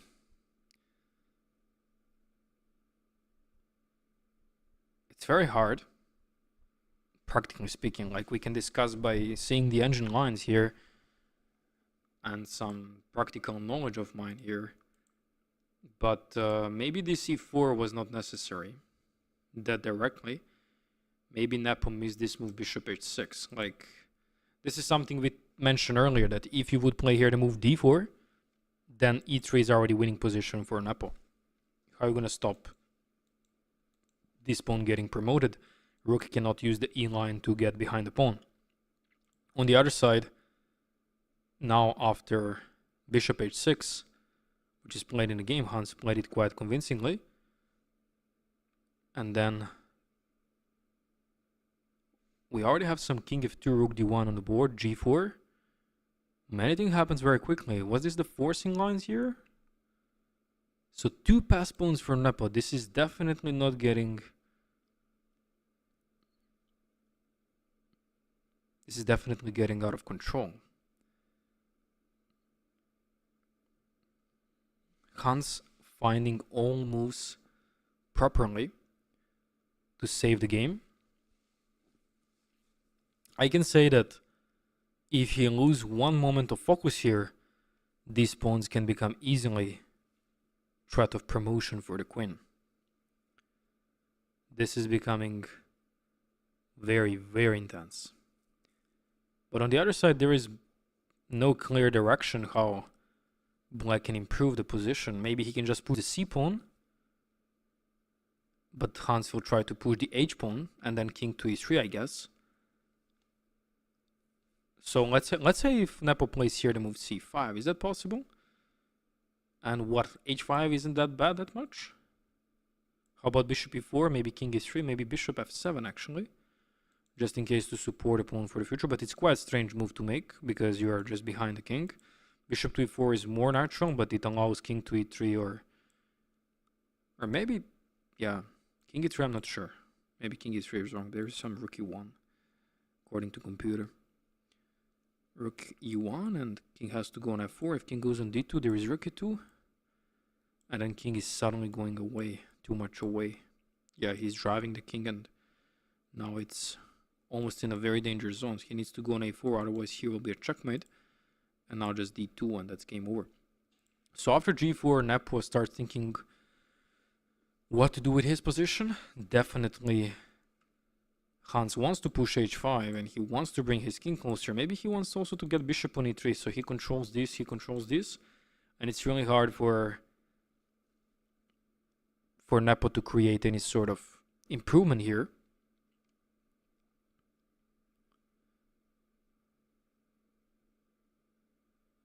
But I completely agree. This looks extremely easy to mess up. 7 minutes on board.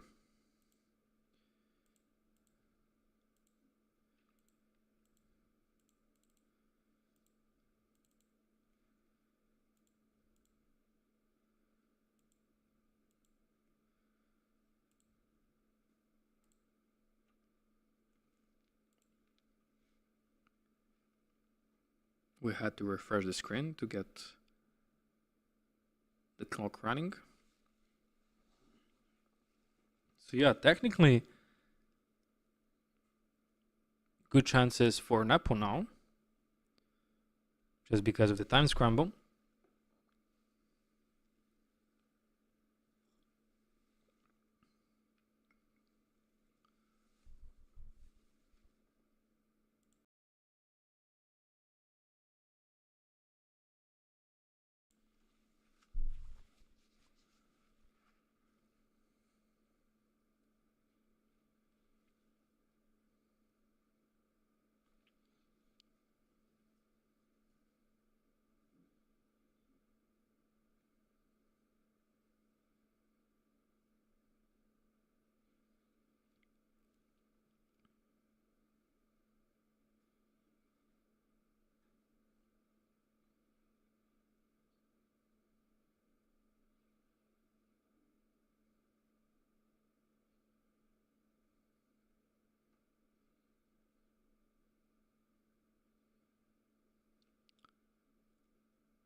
Is this a different playing hole from yesterday? Yes, correct.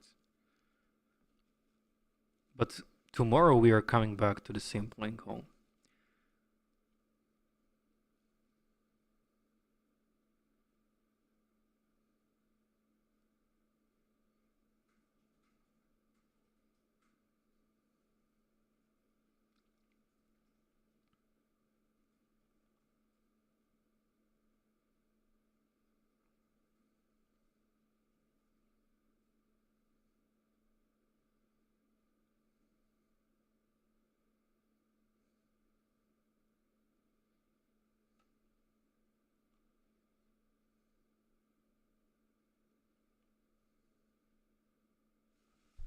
Nepo knows the draw, he looks frustrated. Maybe actually Nepo thinks that this position cannot be won.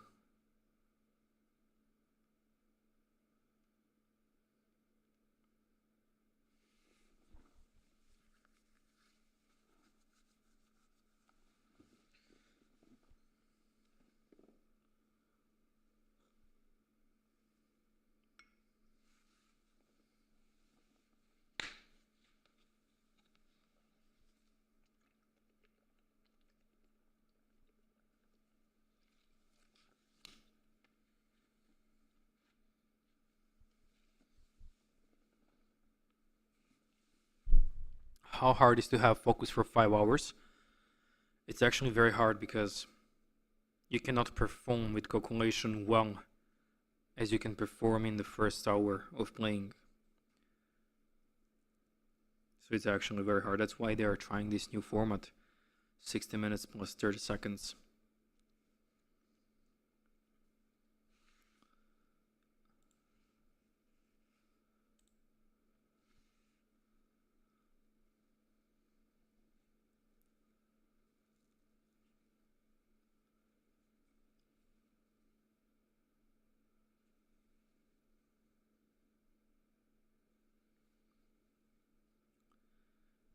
Is king a5 bad move here? Not sure, but he pushes c5. He's making the progress.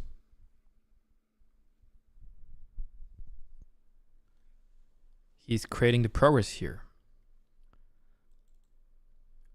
If this pawn reaches c4 and then c3, the game could be very, very much over, guys. So it's getting highly intense here, like bishop to e3, c4. And now the only move for Niemann is rook to c8. That's the only move. Otherwise, if he tries anything else, like let's say h5, it's already getting in favor for NEPO. Bishop to e4, let's say. Oh, there is this perpetual. Okay, wait. So bishop f7, that's better move to keep control over that pawn here. But bishop d4 is so hard to make, like so hard to think that you have to block the d line. Like this guy is not getting in a good control for Niemann. If he burns more time here, he might get in a very big trouble. He's also 6 minutes here. And he actually played the move bishop e3. I believe that NEPO will go for the move c4. And maybe Hans will play the move rook c8.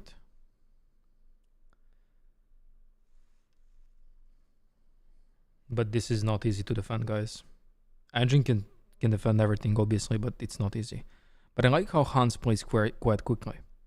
He plays quickly just to not get burned. If he's obvious and he's confident about some move in the game, then he'll play it, what he's doing. So he knows the defense here, I guess.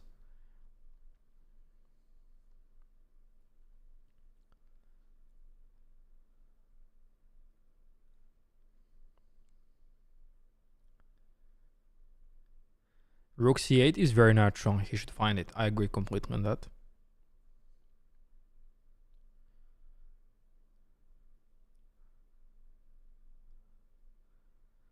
Let's go. 1 for Hans, 2 for NEPO. Let's see the fans in chat. Who has more fans? NEPO or Hans? Oh. That was a nice line.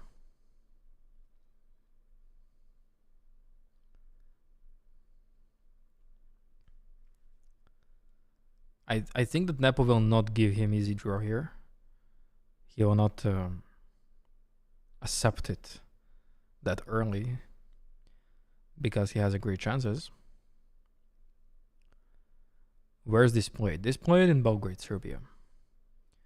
In Hyatt Residency, where here was the match, half of the match of Boris Spassky and Robert James Fisher.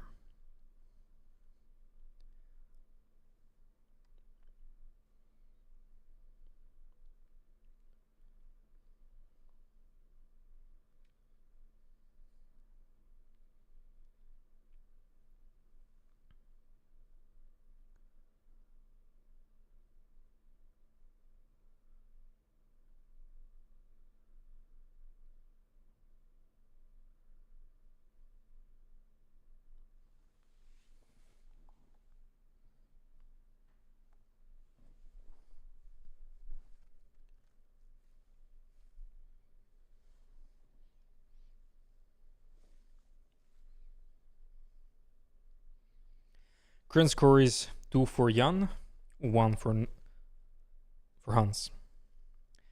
Game 4, tomorrow morning we have 10 a.m. Central Europe time, another game. 4 in the morning New York time, I believe around 2 p.m. in India.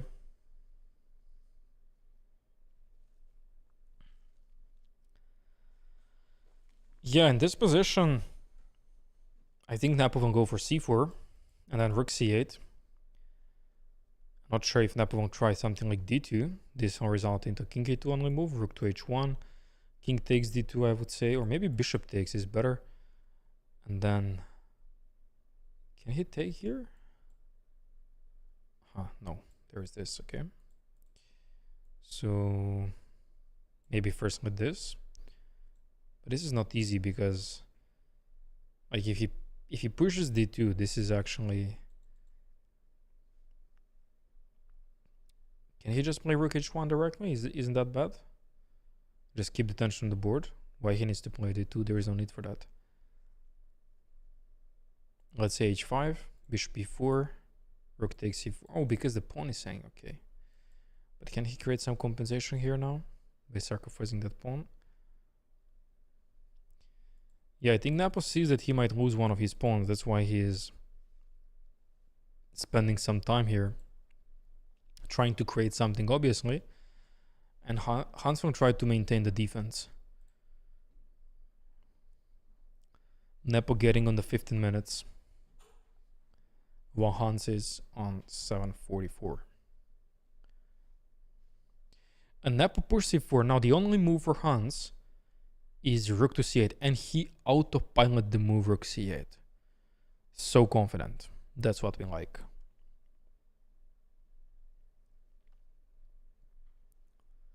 What's wrong with rook g1 there? d2, king here, rook g1. Bishop takes g1, my friend, and now you can resign.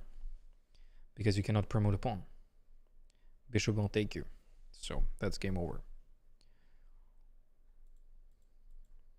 But it's nice guess. If you would take this pawn, then it would be nice. But unfortunately, rook c8 is there.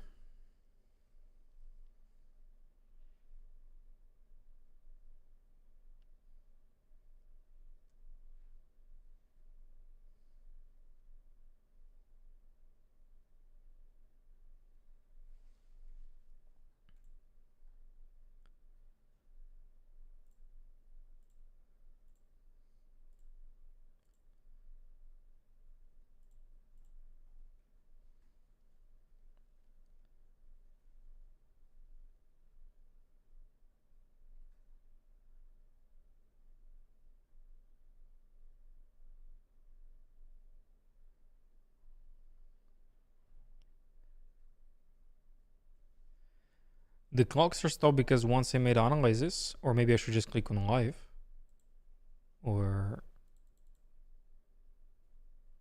once I made analysis on analysis board, some moves, then it's immediately stopping the clock. I don't know for what reason, but yeah, if I refresh the page, then it works. I think that's actually for any website, not just the Endgame AI, like also for Lichess, for chess.com, and so on.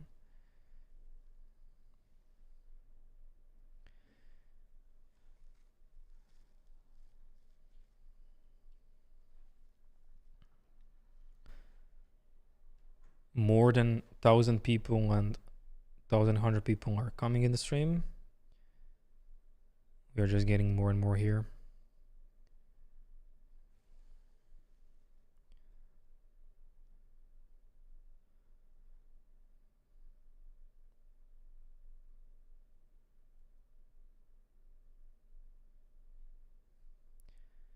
Who won game 3? It was a draw.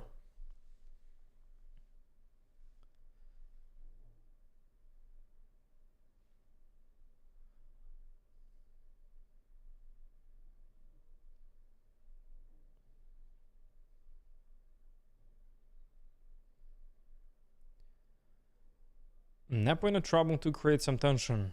Hans is confidently holding this. If he managed to take down this pawn on c4, which he might do, because king to d5 doesn't work, guys, because there's rook c5, and then he can even go for repetition. He can also take the pawn and he'll be fine with that. So that's why here NEPO is spending some time, because he's trying to get at least one useful pawn on the king side. So great job by Hans, perfectly holding the position.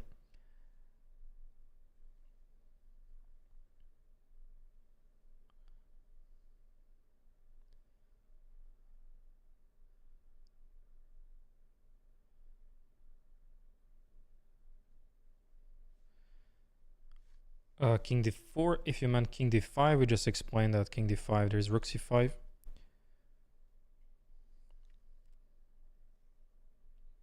Current score is 2 for NEPO, 1 for Hans. Is this a challenge or a tournament? This is the match. The exhibition match. But it's rated, of course, with a new format of 60 plus 30.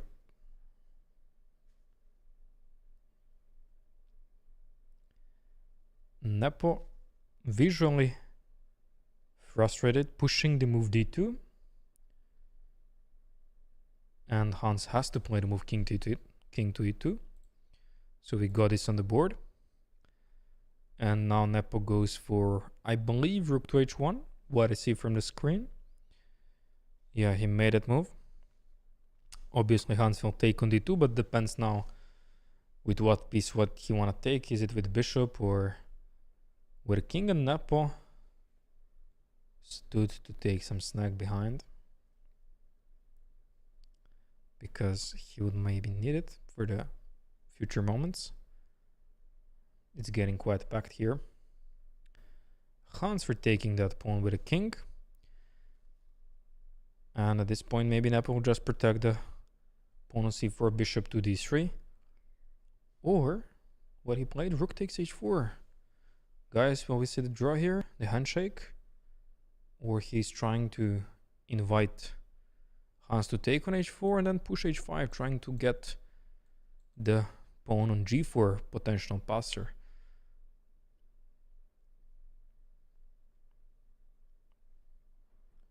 So he gives the check first, deciding where the king will go. Wanna push the king behind if it's possible. NEPO plays king to d5, rook c5 check. NEPO goes back, and I think this might be the handshake, guys. Threefold repetition. He goes up. And that's a draw. We have a draw on the board, guys. Perfect timing. GG. Very great defense by Hans with this crispy footage. And the match is over. So we have another draw. 2.5 for NEPO and 1.5 for Hans. Quite exciting match. Quite tight. We are going to try to bring some of them in the studio. Stay tuned, don't leave us. I'm pretty sure this is more. Maybe I should put that first. Just taking just back. Is that instead of one, is it queen two? I mean, it should be 7 take on 2 5. It's slightly better. Then like bishop b7, so bishop 2 5, bishop 2 5, probably bishop b7, or bishop b8. Bishop b8 and drop back. Yeah, I remember. I think it looks interesting. See you tomorrow. Don't forget John.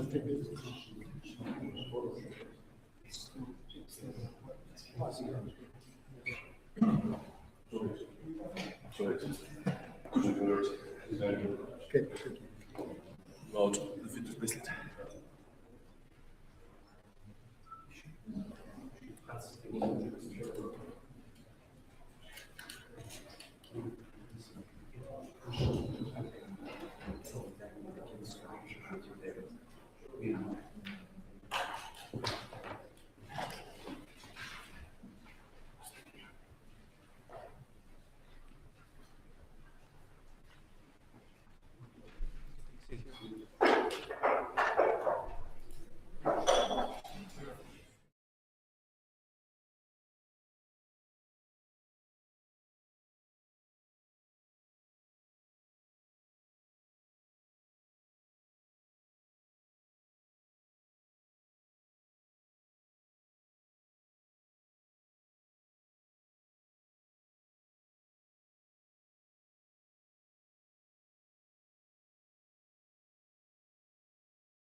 Like it works? Okay.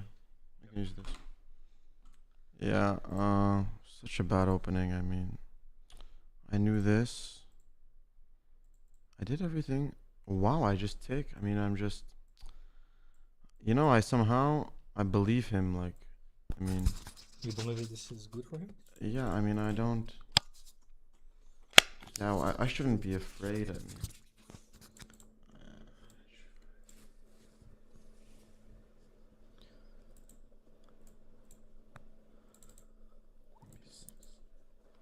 Did I you mean, make it? I didn't even honestly. I didn't even consider it. It's just. Yeah, I have to be a bit more ambitious. I mean, here, you know, I just. Was it like nostalgia from the second game? Yeah, I mean, it's just a great opening. I mean, here. Yeah, why? I don't need to rush. I mean, I should be slightly better. I mean, at least, but to be like to. Yeah, what is this? Queen d2. Wow. Yeah, I didn't see that. I mean, yeah, rook f1. Wow. I'm capable of finding that. But yeah, this was just, you know, I blundered. Yeah, just the pawn didn't- down. I know, but I didn't realize that he Oh, you thought this? I just didn't realize like that. This was, I mean, it was such a elementary blunder. But I think I held my. That was actually a good defense, yeah. Yeah, I mean, I defended. By the way, there is one thing that you could try instead of going bishop g5, and bishop a7 and bishop b8 to keep his king on a8. Right? Yeah, I actually, you know, You see this? I saw bishop a7 with a rook on 8, but yeah, here, wow. Wow, that's just much strong, better, yeah. Wow. Oh, and the game just ends immediately. Yeah, I mean, this was so. I mean, this wasn't easy. I mean, from afar, I just thought, like, I mean, if I'm losing here, I mean, there's not much I can do, but the most important thing was this concretely. I mean, he has Rook no, c8, yeah, yeah. this was, I mean, I had seen it. But yeah, I mean, you know, NEPO was a bit of a hard player to play against because, I mean, I knew f5 was bad.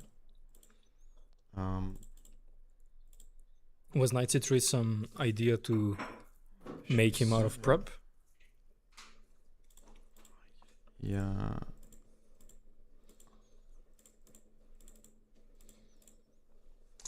Yeah, I mean, honestly, it's not that easy. I mean, it's just, yeah, I mean, again, the same thing, you know, terrible structure. Like this, I can understand. I mean, it's good for me. That's not rocket science. But after h5, yeah, queen h6 castles. I mean, how do you evaluate Maybe just to this? fix the knights on the light square somehow, like knight Yeah, d2. knight g5. Queen b6 is not an easy move. Like this, I mean, I should have considered, but I mean, I also played, you know, way too quickly. Knight g5. I mean, I have so much time. You know, I completely didn't realize that, like that he can just block and castle. It's funny. It's the exact same motif Yeah. in both games. King but- f7, king g8, and here castles. I mean, I should just be patient. Like, for example, he can't really go. I mean, like, I'm playing, right? I mean, I can never lose such position. But yeah, very, very poor. I mean, there's no reason. Yeah, obviously this a3 b4 plan to break the queen. Yeah, I mean, that's the clear plan. I'm not really risking anything, but yeah. I mean, after knight g5, queen b6 is such a tough move. And if here, I mean, h6, knight h. I mean, you kind of, I mean, the king is just, it's like something like this. Yeah, I just have to be, I mean, it's the principled way to play, but yeah, I mean, the preparation went Yeah, well. bishop pair. Technically, Maybe it's 92 always is- better. Maybe 92 is the move. Maybe I. Knight e2 f4. This is also fine. Did you expect him to play the same line with e6? You know, because I mean I defended very well with black in this previous game. Mm-hmm. So I mean, that was the main thing I was expecting and checking. But yeah, it's so in these positions, you know, you look at it, you prepare it, and then you kind of get to the game, and then you still struggle because obviously, like against most players, I would look at this and just think, oh, I mean, it's stupid. And why am I not just? I mean, this is spermity kind of stuff. I mean, how? I mean, if you can't like show some bravery, but yeah, I mean, you can see that's really the only. I mean, c3 d4. Yeah, I mean, like for example, let's say I go like take and c3 for example. Is this already bad? h5 only move. I mean, Yeah, we saw that, but I mean, maybe yeah, don't like it. even just c3 d4, like this is just Literally like the yeah, same game. h5 I think is, I mean, something like this, d5. I mean, it's strategically very complicated. I mean, but he's definitely under pressure.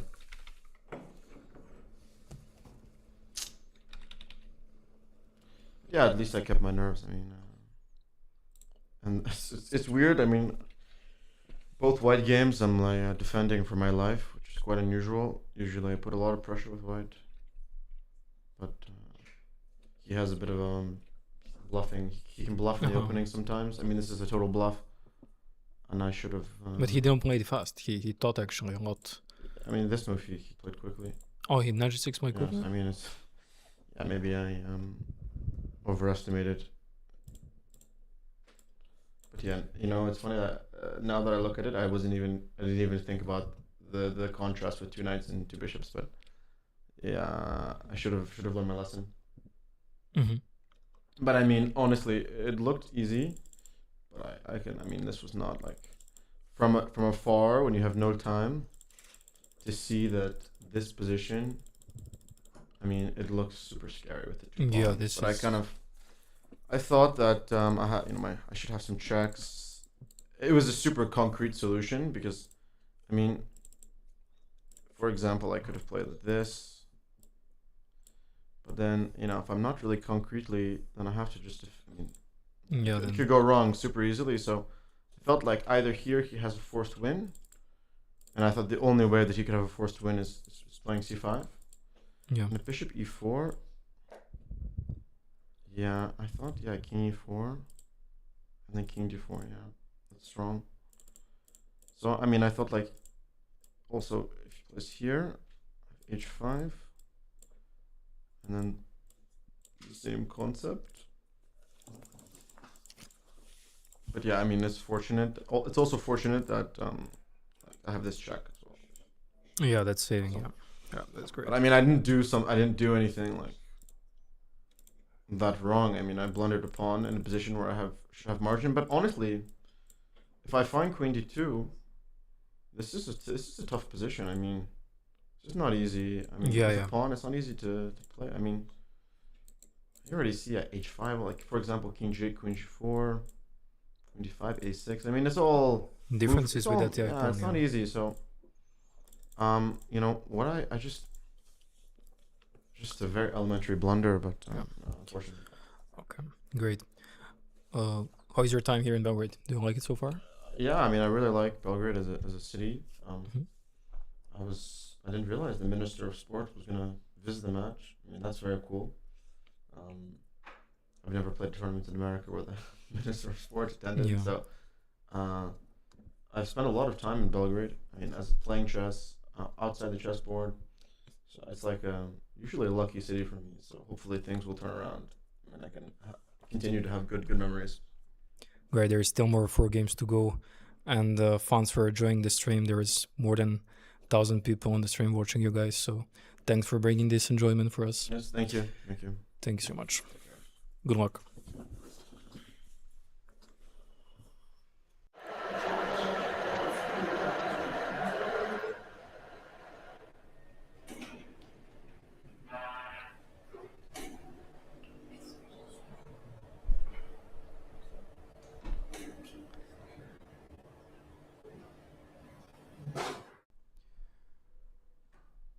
Alright guys,